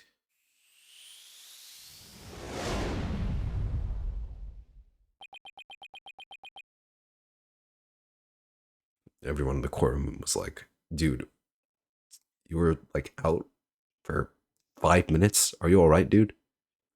Staring into space. Whispering, Mia, please save me.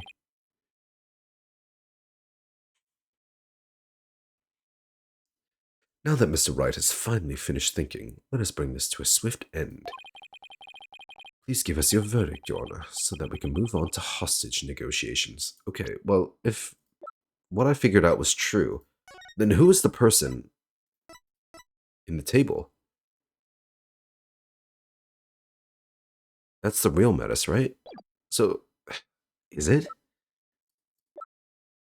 I mean, the victim's blood was only found in the blade.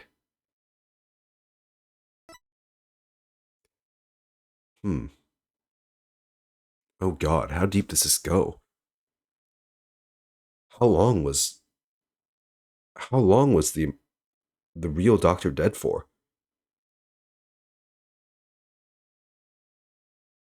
Is this person, were they an imposter? For how long? That's the spy, right? That seems like a very spy thing to do. Oh god. Yellow is sus, guys. I think yellow is sus. Did Athena have a fake mom her whole life? I don't think her whole life, but like, for a significant portion of her life? Doesn't really roll off the tongue as much. Wow, okay. This changes everything.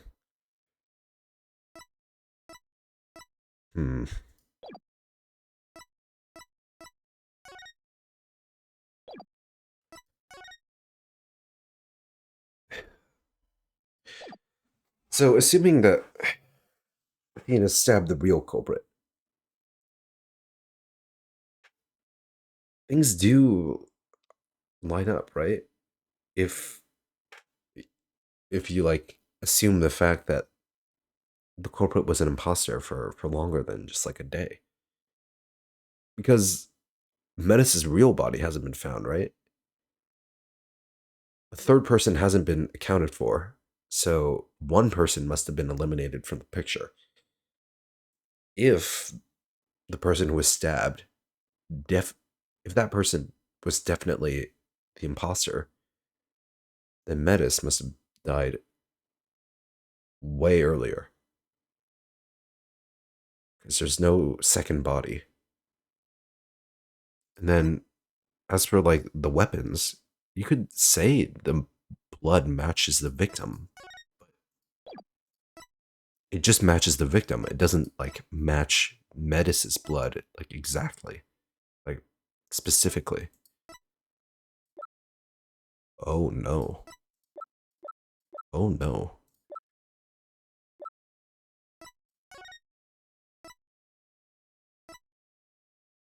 I see what's happening.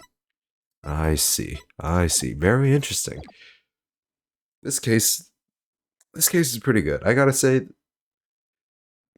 Dual Destinies, not bad. Not bad for its finale. Everything else though, it's aight. You're absolutely right, Prosecutor Edgeworth. I hereby. Objection! Your Honor, yellow is sus. I didn't say I was finished. I was only pausing for a second. Because I realized something so shocking. I had to take a break to digest it. But now I know for a fact that Miss Sykes is innocent. Kosami, she witnessed the moment of the crime. Turns out, the Phantom was dead all along. Wait. No, that doesn't make sense. If the spy was dead all along, then who killed Clay?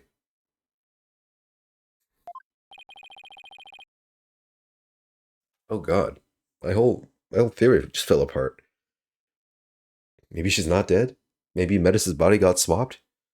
The real culprit got away with the knife in him? They just kinda like jumped out the window or something? I have no idea. They had to have taken the knife with them, right?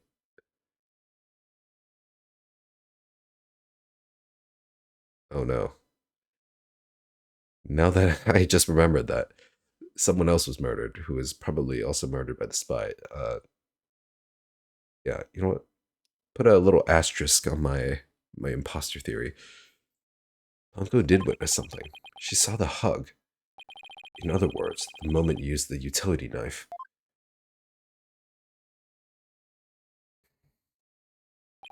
But the person you stabbed wasn't your mother. What are you saying, Mr. Wright? The answer is simple. The person Miss Sykes stabbed was a third person, posing as Dr. Sykes. What? Objection! Here we go. Do you really expect us to swallow that, Mr. Wright? According to the robot's statements, there was no third person there. Did you really think I wouldn't see through your ludicrous grab for time? Objection! After all we've been through, Mr. Edgeworth, I'm disappointed. Yeah, that's that's some divorced couples talk. Don't you know by now that this smile of mine means I have absolute confidence? Ha! You make that pose all the time, regardless of the facts. Yeah, definitely lovers' quarrel. Blanco's strange malfunction.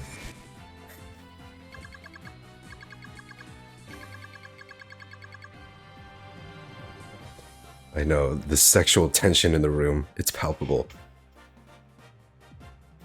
Mr. Taryn, you look pale. Shall I help you to the sick bay? Mr. Taryn? That's Apollo you're talking to.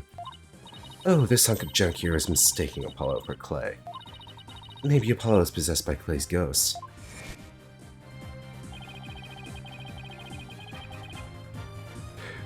Your Honor, these men are gay. No. That was another case of mistaken identity caused by a jacket ID tag. BRB real quick. Grabbing a tissue.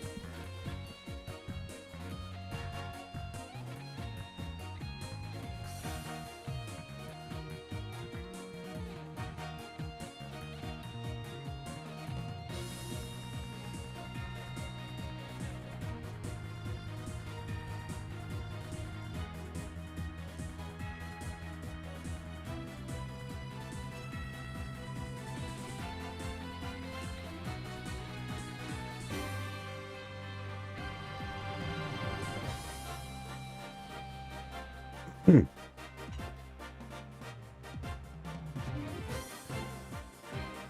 Edgeworth, I sentence you to boredom jail.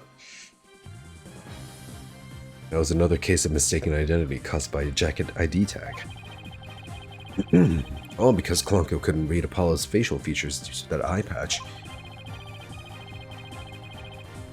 Like Mr. Edgeworth said, a mask could nullify the robot's facial recognition, and then all the person would have to do was wear a jacket with the victim's ID tag to pose as her. Of all the ridiculous theories, what good would a silly disguise like that do? Have you forgotten that the robot also has a heartbeat detection system? If there was a third person at the scene, the robot would have detected them. I'm sorry, Mr. Edgeworth, but that doesn't count for much, I'm afraid. Because, by that time, Dr. Sykes' heart had already stopped beating. What? So, does that mean? Yes, Your Honor. Oh, right, obviously. Yeah, dead body couldn't be detected because there's no heartbeat. Yes, Your Honor. The person Miss Sykes stabbed. This third person who was posing as Dr. Sykes is her mother's real killer. But that's... impossible!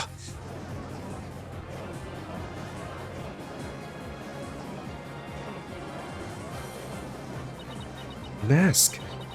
The person I stabbed was wearing a mask? The culprit was mask to mask, baby. I've figured it out. Holy shit. He's back. I can't believe it. They really brought everyone back. They brought everyone's favorite character, mask to mask. Order in the court. Miss Sykes? Miss Sykes, did you say something? No, wait. The real culprit was the Steel Samurai. Look at me, also a possibility. A mask? Yes, I remember. Athena, what is it?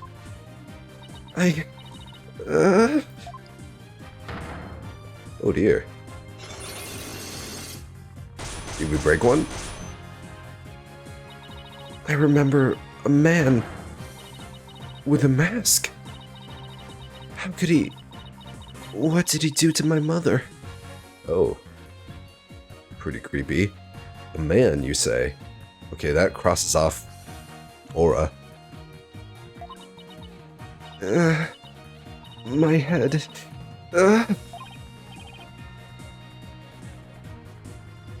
Miss Sykes, are you alright? No! Oh, it's shaking. The black sight locks. They're breaking.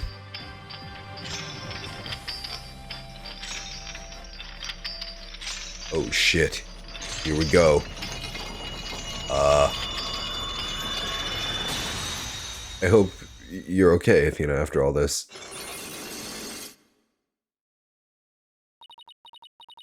It's all coming back to me.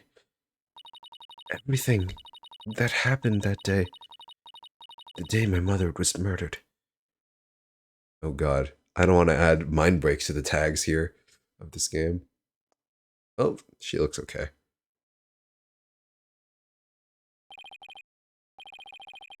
They're gone. The black psyche locks are finally gone. You didn't really stab your mother, did you? It's alright, Athena. Just tell us what you saw that day. I was drawing a picture.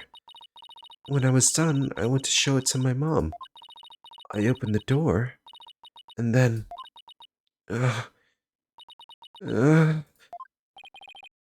It's alright. I'm right here. You're safe, Athena. She was on the floor, by the workbench, the katana sticking out of her. There's a handkerchief over her face, but I knew it was her by her clothes. And there was a man there. A man? Hold it! Quiet, Your Honor. Go on, Athena. He tried to attack me. In a panic, I grabbed the knife that was there and... he dodged at first, so I only got his clothes. But I tried again. And this time, you got him, didn't you? I did. I remember it clearly now. The knife went into the back of his hand. And he kicked me, and I passed out. Oh, we gotta find a guy with a scar on his hand. Athena used one of these to stab the Phantom's hand during the incident 7 years ago. Holy shit. She outmaneuvered that guy when she was like 11. She really is the strongest lawyer. When I came to, my mom wasn't moving. I had to do something. I had to fix her. I thought... So I asked Ponko to move her to the operating table.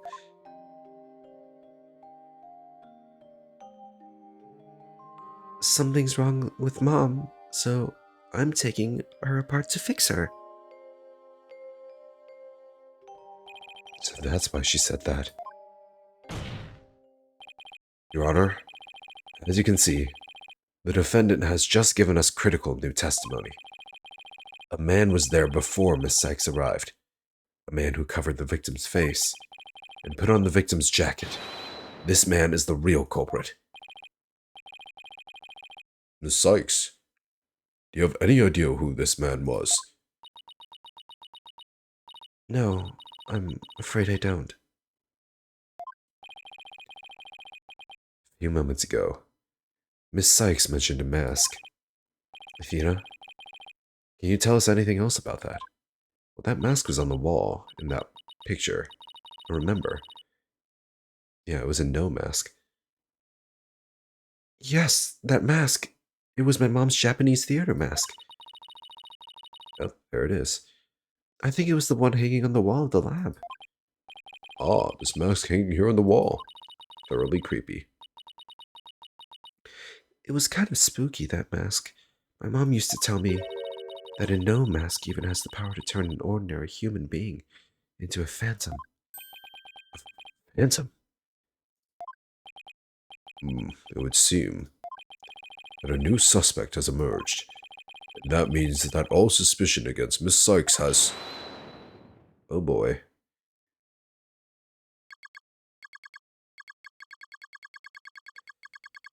You see, this is precisely why I can't trust the court system. Oh, don't tell me that the culprit actually is Aura. I would be... I guess it kind of makes sense, but Aura was all about... Aura was like, oh man, it sucks that Metis died because I needed her to do her work for me to do my work. I mean, it makes sense if she was a murderer and that she wanted to get Blackwell off, like, you know, off death row somehow, court, even though this trial is unofficial. I guess somehow she thought that she could get Athena sentenced and Blackwell freed. But really? In this fake trial?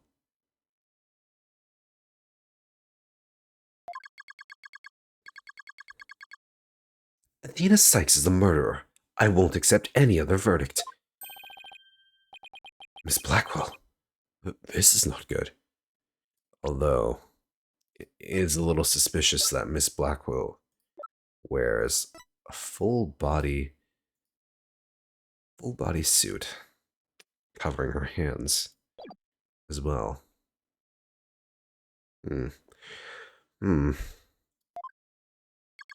new suspect? Where's the proof this person ever existed? Who says it wasn't all just a dream in the little princess's groggy little head? She's right. We don't have any hard evidence of the masked man's existence. Objection! Thank you, Mr. Wright. I'll never be able to repay you for all you've done. But I'm fine now. Because I can say with certainty that I didn't kill my mother. Athena, I'm so glad for you. More and more memories are coming back now. So I'd like to say one thing, if I could. Uncle came to the robotics lab at about 2 p.m. to recharge. I went to the robotics lab at around 2 p.m. for my regular recharge. But just as I was about to charge up, Athena came in and hugged Mommy Metis. And then Mommy Metis fell down. After that, I was recharging, so I don't know anything. I see where you're going with this. If Mommy Metis was really the killer in disguise. Right. Then he must have come to the robotics lab before 2 p.m. Do I have anything here in the evidence that can help me find this person who came to the lab before 2 p.m.? Oh god, do I have a record? 7-year-old video. No. Photo, 7-year-old photos. Autopsy report. What's with the heart? No. No. Where's the door records?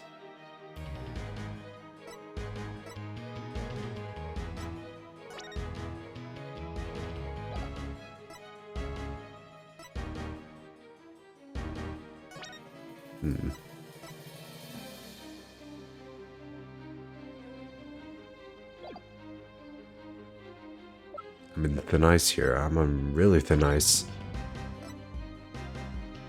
Oh, this guy. At one launch imminent?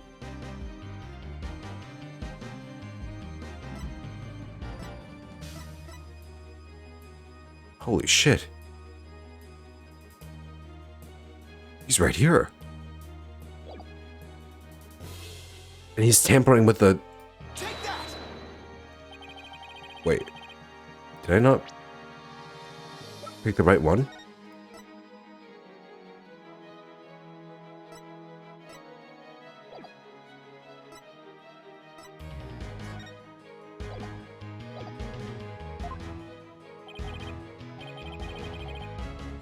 Oh, I picked the one next to it? Shit.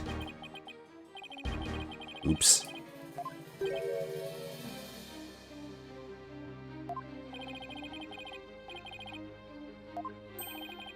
Certainly, I'll help you. I'll help you to remember to think before you speak. I'm sorry. I misclicked. Oh, tag team by Lemon Juice and Paper Cut.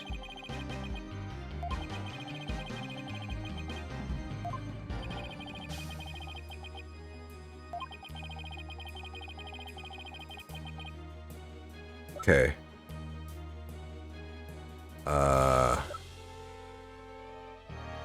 Yeah. Should've just got good. My bad. I'll save here just in case I fuck up again. Alright, where was that picture?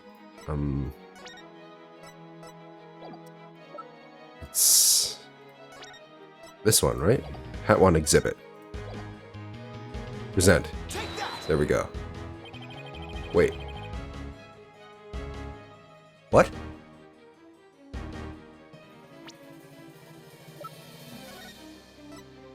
It's right here. Huh? Alright, everybody. Time to reload.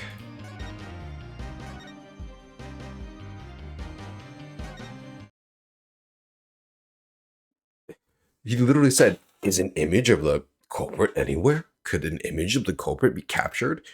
I wonder. There's the guy.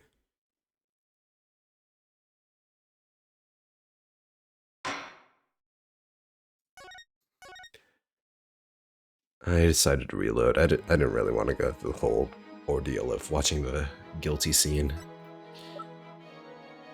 Bit of a chore anyway.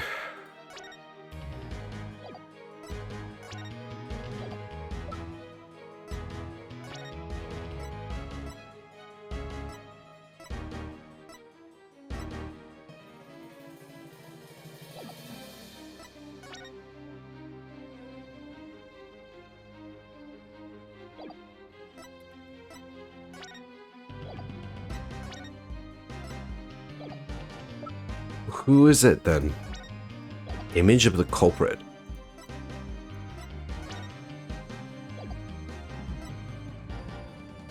That had to have been the answer, right? Am I dumb?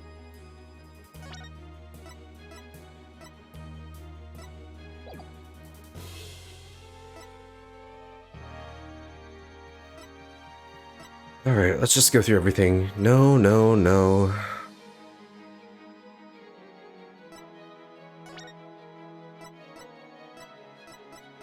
No. No.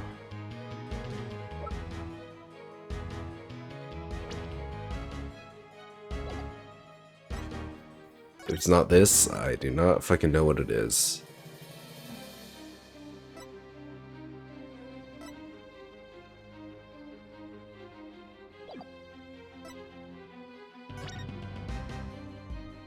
No.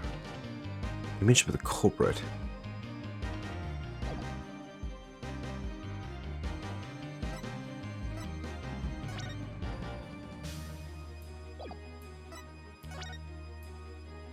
Is it here?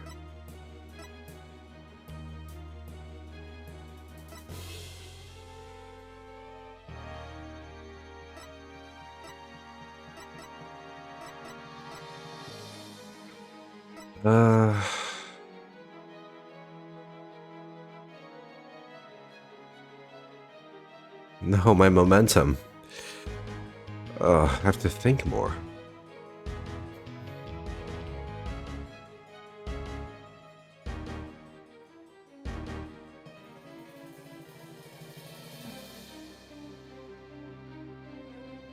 You learned the time of the murder was earlier than you thought. Okay, so it has to be time. It does seem to be time related, so I guess I have to find something with timestamps on it.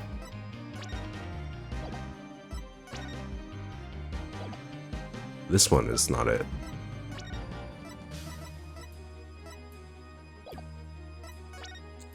No timestamps here. No timestamps here. This is after the murder happened. It's not this.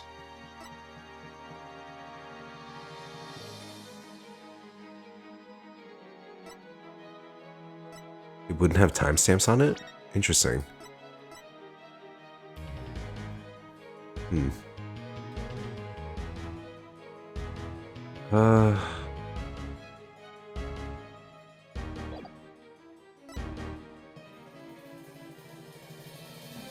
Came to the lab before 2 p.m. Could an image of the culprit possibly have been captured anywhere? Image of the culprit. I mean, I'm just so fixated on this, like how it's not the one. Like, I'm so confused.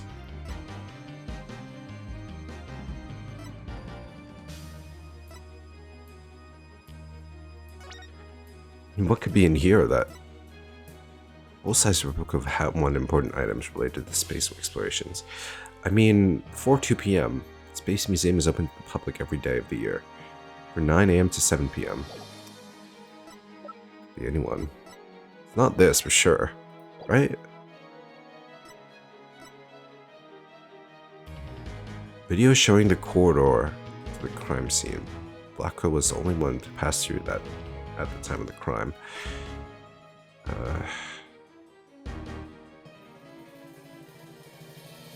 His blood was only found on the blade.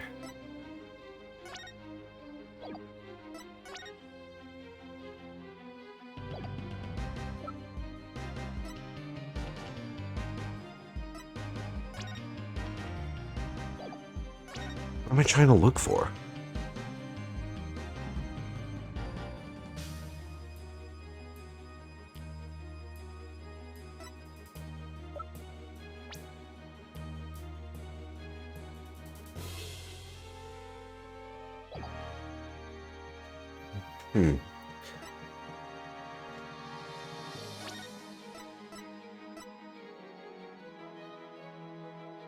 Maybe the fact that the moon rock was stolen was important, right?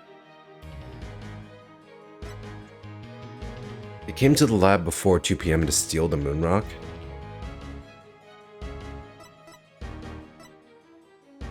So if we can find the moon rock, we can find the culprit.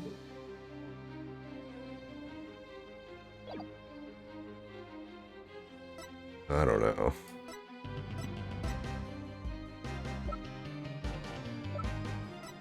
Take that. And wrong.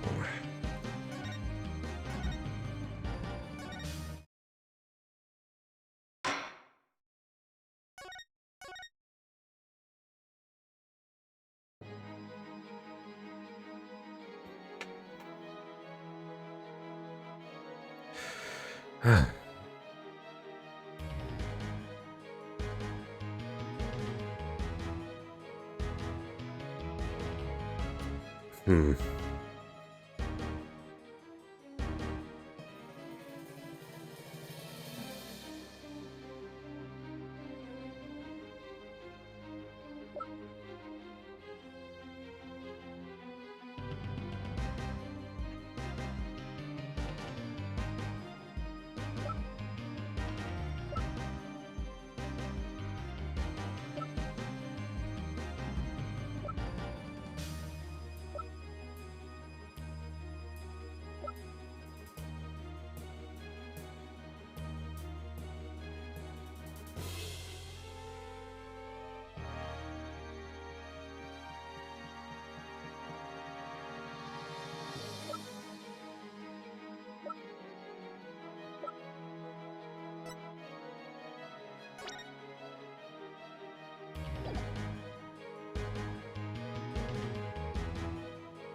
Video showing the corridor to the crime scene. Blackwell was the only one to pass through at the time of the crime. Blackwell was the only one to pass through. At the time of the crime.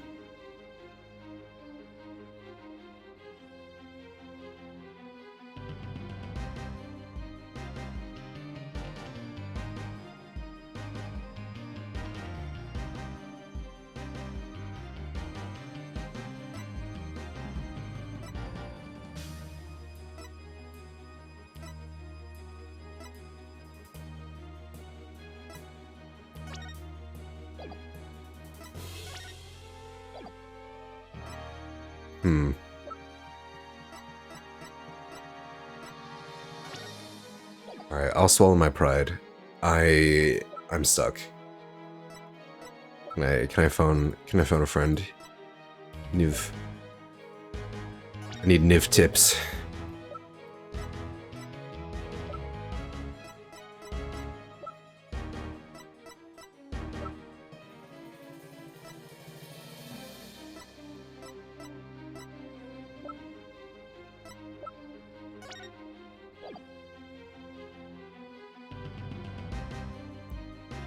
Time of the crime changed, but they only have security footage of the time Blackwell was there. Oh. Blackwell was the only one to pass through the oh, okay. I see. I completely forgot that the video was only of the time of the crime. I thought it was like a security video of everything that no one passed except during the time of the crime. Blackwell was there. Okay.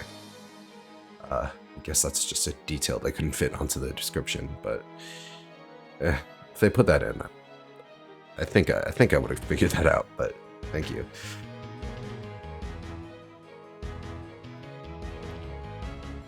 Yeah, doesn't help that that the last time I played this was a week ago. But hey, here we go. Take that. Holy shit. The absolute gall of them to make this one the right one. When the image of the person was right there. It's right there. It's the guy. Anyway.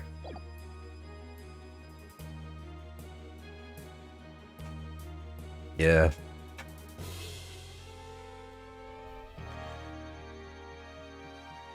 This is Prosecutor Blackwell leaving the scene after the incident at around 3 p.m.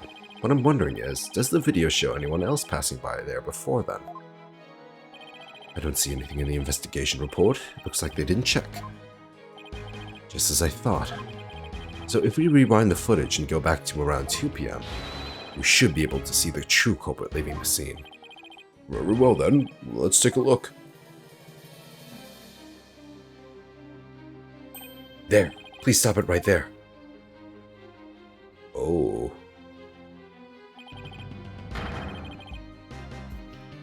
It's just like you said, there's a man leaving the scene of the crime. Miss Sykes, do you remember this person? That's him. I'm sure of it. He's wearing my mother's jacket. I did, but what I really wanted to see was her jacket. The jacket on display. That was Dr. Sykes.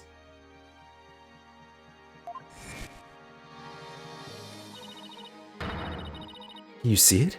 There's the slash I made with the utility knife that day. Ah. I'm sure that knife is under that jacket somewhere. So then, everything Miss Sykes said. Exactly. It proves that Miss Sykes' memory was correct. Dr. Sykes' killer arrived at the robotics lab before 2 p.m. He killed her and hit her face with a handkerchief. Ooh. Then he disguised himself with Dr. Sykes' jacket and mask that were there in the lab. The culprit probably knew beforehand that Ponko charged up to 2 p.m. every day. So he waited for Ponko to come to the lab for her regular recharge. By leaving Dr. Sykes' jacket on, the culprit tricked Ponko into thinking he was Dr. Sykes, thereby making it look like she was alive up to that point in time. All to disguise the real time of death. Objection!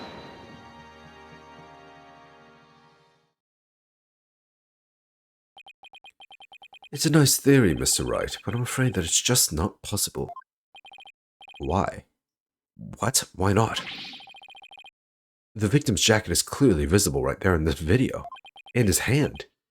And that right there is precisely the problem. The ID tag on the jacket at the scene confirms without beyond doubt that it belonged to the victim. If the person who left the lab truly was wearing the victim's jacket. And how could it possibly have wound up back at the crime scene?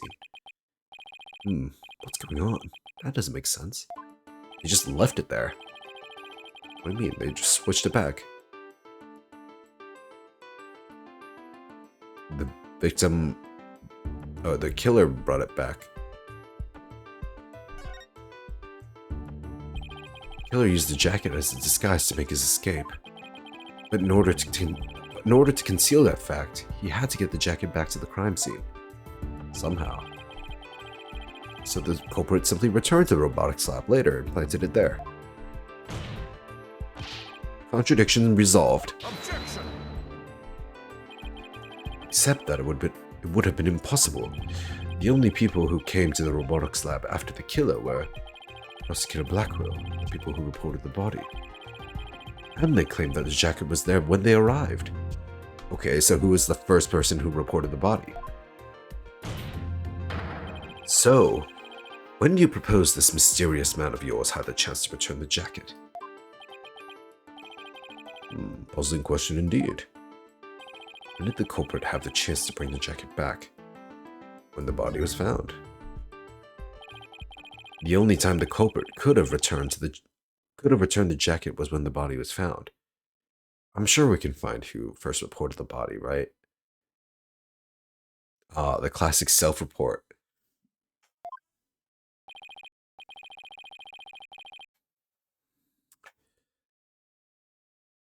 Guess we really do have an imposter among us.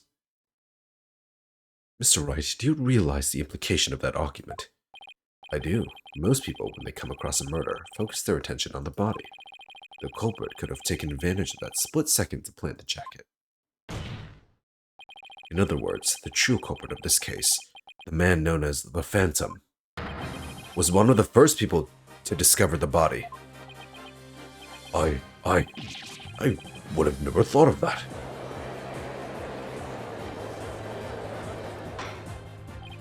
Order in the court. What is the meaning of this, Prosecutor Edgeworth? The body was discovered and reported by a group of 3 people. They were there to collect the space probe's capsule in preparation for the HAT-1 launch. One of those people had a special bag to transport the capsule in. Oh, you mean the shock-resistant bag? Correct. I suppose that if the jacket was in that bag, it could have been returned to the scene of the crime without anyone noticing. I'll see to it that you get the reports on those 3 people. Oh shit, new characters. You will? We should also check the facial recognition database for that robot. If this person felt the need to hide his face with a theater mask, it might mean that his facial data was once registered. Prosecutor Edgeworth? Does this mean... I have to admit, I believe Miss Sykes' memories to be credible. You win, Wright. Not that this was ever an official trial anyway. Edgeworth is like, alright dude, I'll give you the win. This game was just a casual match anyway. I wasn't even trying, lol. Do my ears deceive me? Prosecutor Edgeworth, are you actually conceding?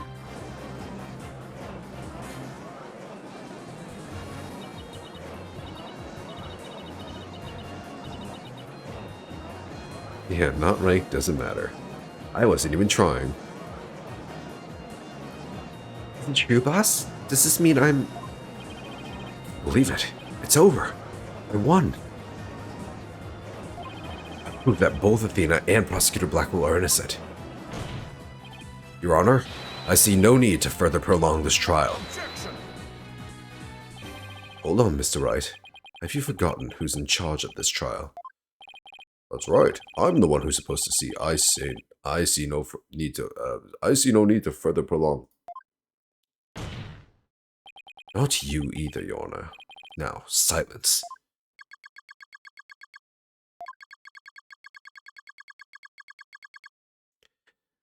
The little princess who was truly beloved by Menace, and the one who repaid that love with death.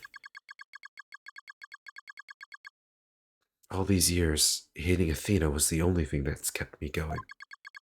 But what do I do now? Can somebody tell me? How am I supposed to go on? Miss Blackwell. I wouldn't like you, Aura. Metis was so deeply passionate about her work that she chose you as her partner. Isn't that... Shut up, Simon. You know exactly how I felt about her. Her respect as a coworker wasn't all that I wanted. Oh, this game is extra fruity.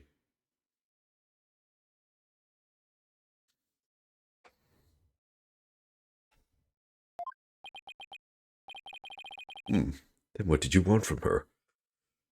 Her love. Did you really just go there, Your Honor?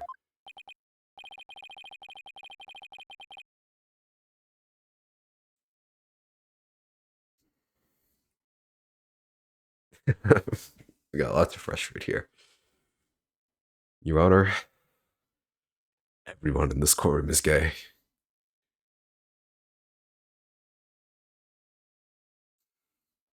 Aura, there's something I wanted to say, if you will lend me an ear.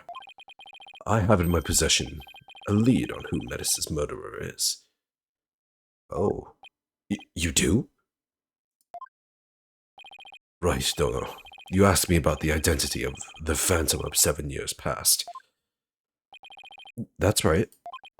The Phantom, the person Blackwell has been looking for, even from behind bars. 7 years ago, somebody hatched a plan to sabotage the Hat-1 rocket. The spy. But he was no ordinary spy. We knew naught about him, his background, appearance. We came to refer to him as the Phantom of the Opera. At the time, I was working with the police to hunt him down.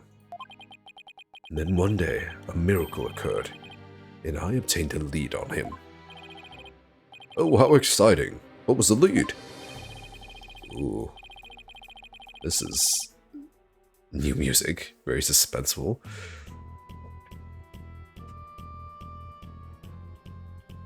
Oh shit, Niv.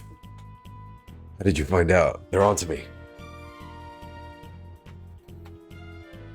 Look, all I wanted was to change Metis's heart, okay? She was like doing some pretty questionable stuff to her daughter. Not really, but you know, from the outside it kind of seemed that way. And you know, when some things went wrong and instead of changing their heart, they, you know, the heart got stabbed.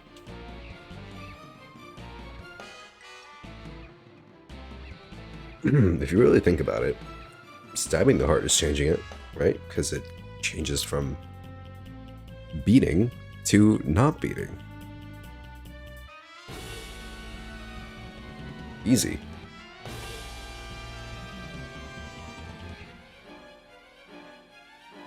Anyway, a recording of the Phantom's voice, but the quality was too poor for proper voice analysis. Exactly, Nebius, exactly. Dude, what is this song?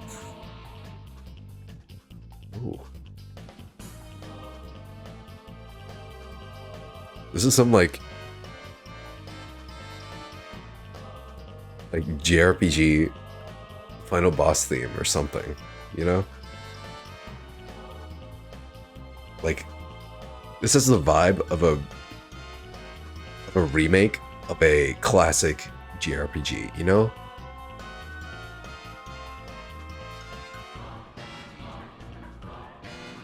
Yes, I had hope.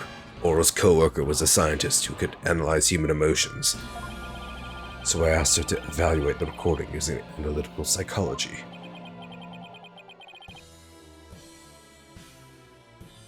I guess it makes sense. I mean, the Phantom is basically the final boss of this game. And that scientist was Dr. Sykes. Yes, a spy's greatest fear is to have his true identity discovered. In addition to Hat 1, Dr. Sykes' results in the recording were surely among his targets. But his search of the Space Center bore no fruit, so he must have started to panic. He couldn't find them. Where could they have been? Who's to say? Wow, I bet he's never let that out of his sight all these years. How in the world did you smuggle them into prison? Oh, I have my ways. What's more, my partner is especially talented at that sort of thing. Oh shit. It's the bird. I worked to lure the Phantom in by spreading rumors throughout the underworld. I was even granted permission to prosecute cases to attract the Phantom's attention. Just try to retrieve your identity, you bloody butcher, became my taunt. What about the results Dr. Sykes drew up for you? Was there any useful information? Here, you can see for yourself. But take good care of it. It's all I have left of my mentor. I will. But hold on to this real tight. Phantom's psych profile. Subject's emotions rarely fluctuate. He doesn't experience feelings like normal people do. Holy shit. The culprit. It's Saito Sejima.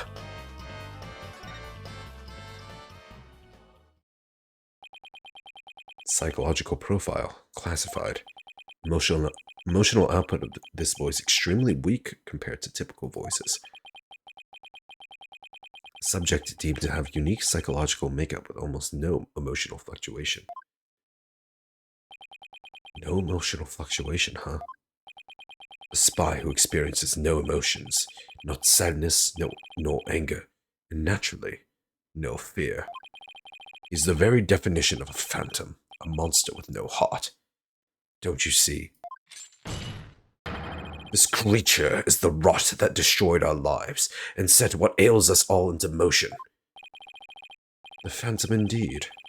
A fitting name for the one who brought darkness to our world. Well then. It seems a faint image of this man has started to take shape.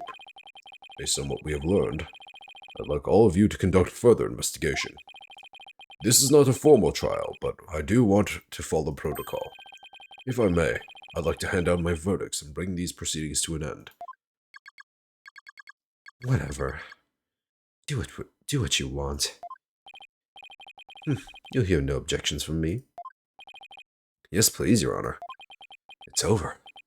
It's finally over. Let me guess. The next part is where Apollo gets to take the spotlight. He's basically been missing for the past how many hours?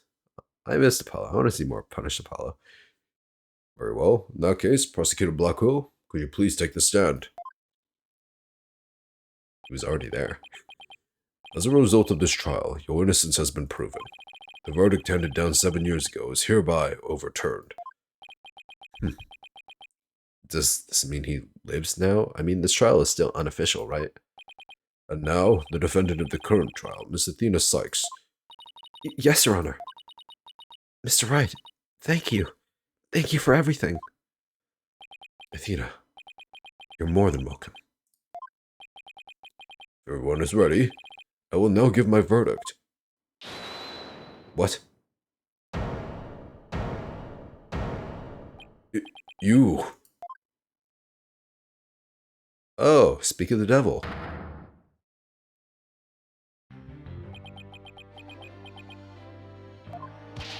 Apollo. What is the meaning of this? Congratulations, Mr. Wright and Prosecutor Edgeworth. You uncovered the truth from 7 years ago, and you saved Prosecutor Blackwell. Yeah, just in time. Finally, you're here to help.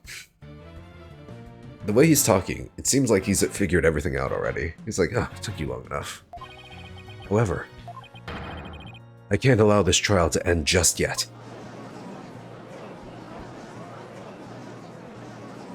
Why, Apollo? Why would you do this to us? To be continued. Holy shit. Turnabout for tomorrow is not over yet.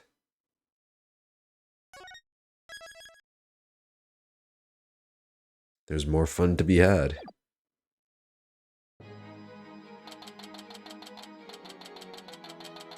We are still in it.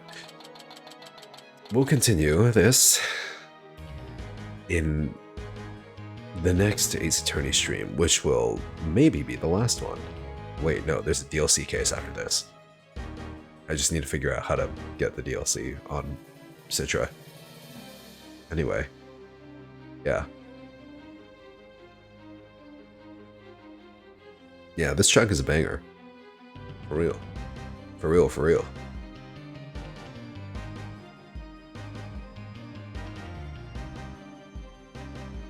Yeah. Yeah, well, worst case scenario, I just don't do it, which could be a shame. I don't know.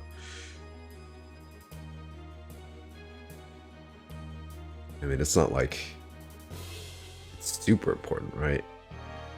I don't know. I want to see Phoenix's first case back after his little temporary retirement. Anyway, we'll hopefully beat the main game in the next stream.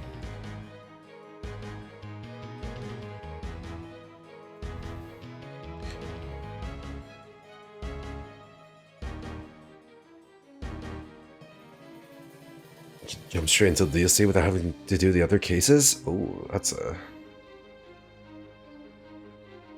good idea if I were to theoretically do that. Using theoretically legal means.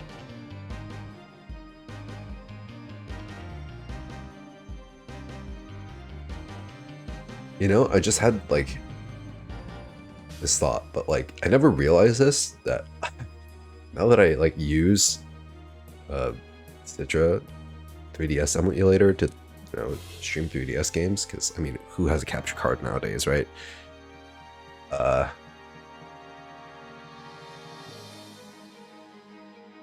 could do other 3DS games if I wanted to.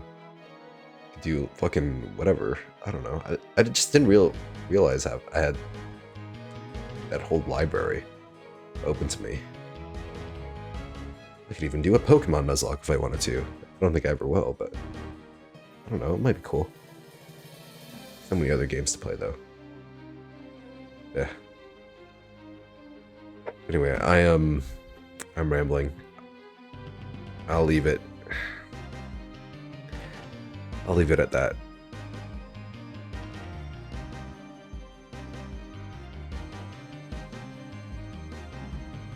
Oh, really? Yeah, I bet. Ugh. Yeah, the one thing that the 3D Pokemon games did not do well was performance on the 3DS.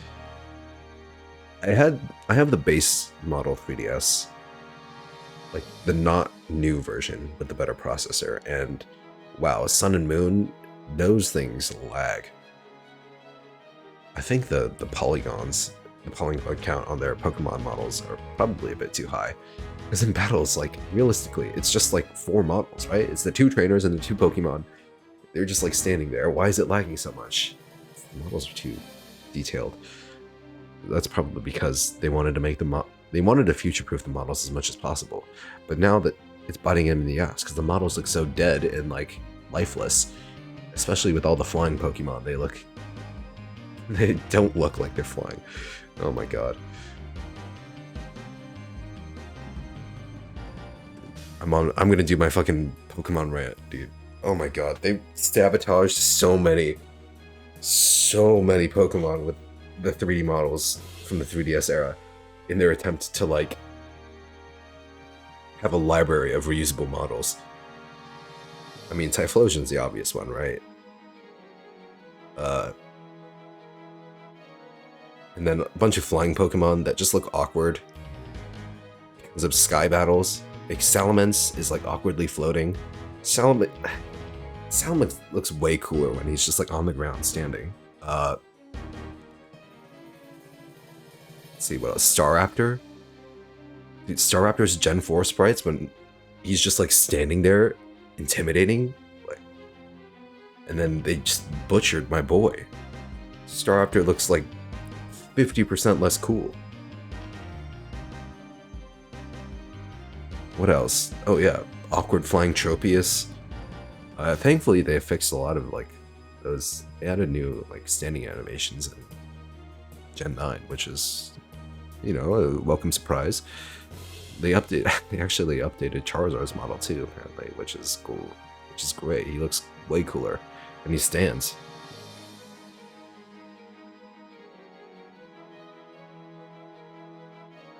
Yeah, and I think they fixed Tropius too. But yeah, there's definitely a lot of work to be done.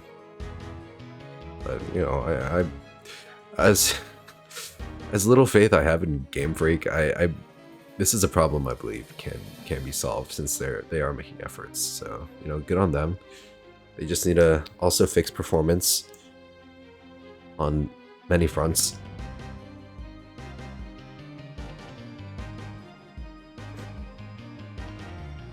Yeah. God. I mean, I had so like little problems outside of like performance with Scarlet and Violet.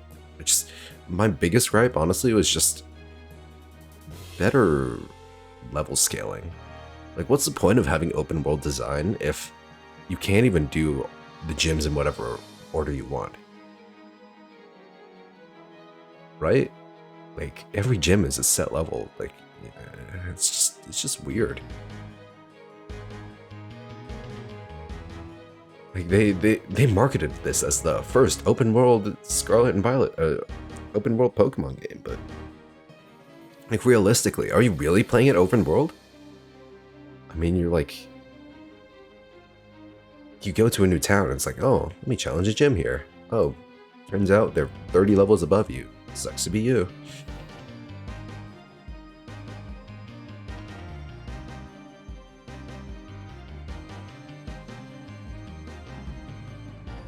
Anyway. Basically what I'm saying is, make Staraptor stand again.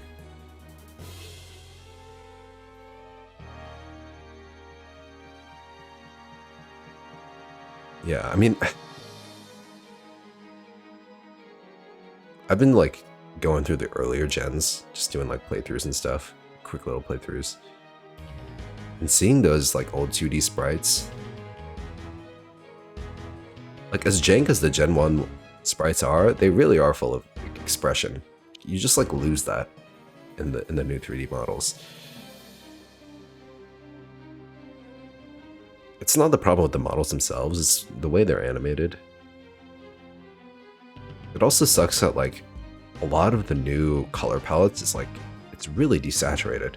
Like if you compare how Charizard looks in Gen 8 compared to like Gen 4, the colors are way more saturated in Gen 4. They look way better, IMO.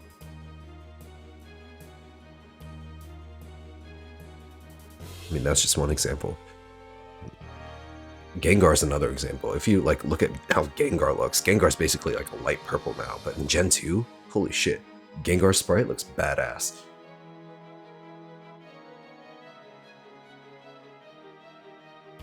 Can't believe they massacred my boy Gengar like that.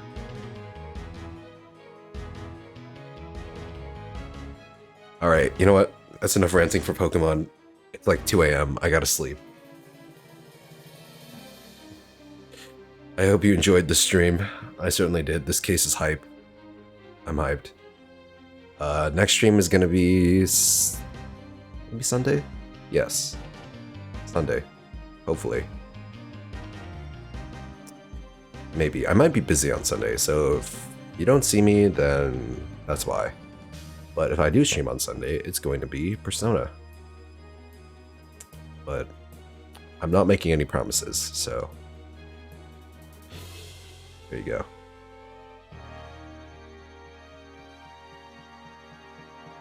Athena and Black will actually have character development here. It's crazy. Alright, yeah. Looking forward to the end of this game.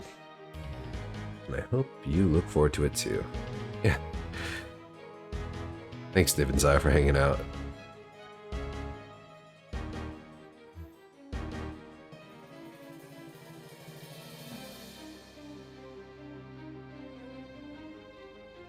Alright, well, I wish you all a good night. Take care of yourselves. Stay hydrated. Be safe and be well. I'll see you all in the next stream.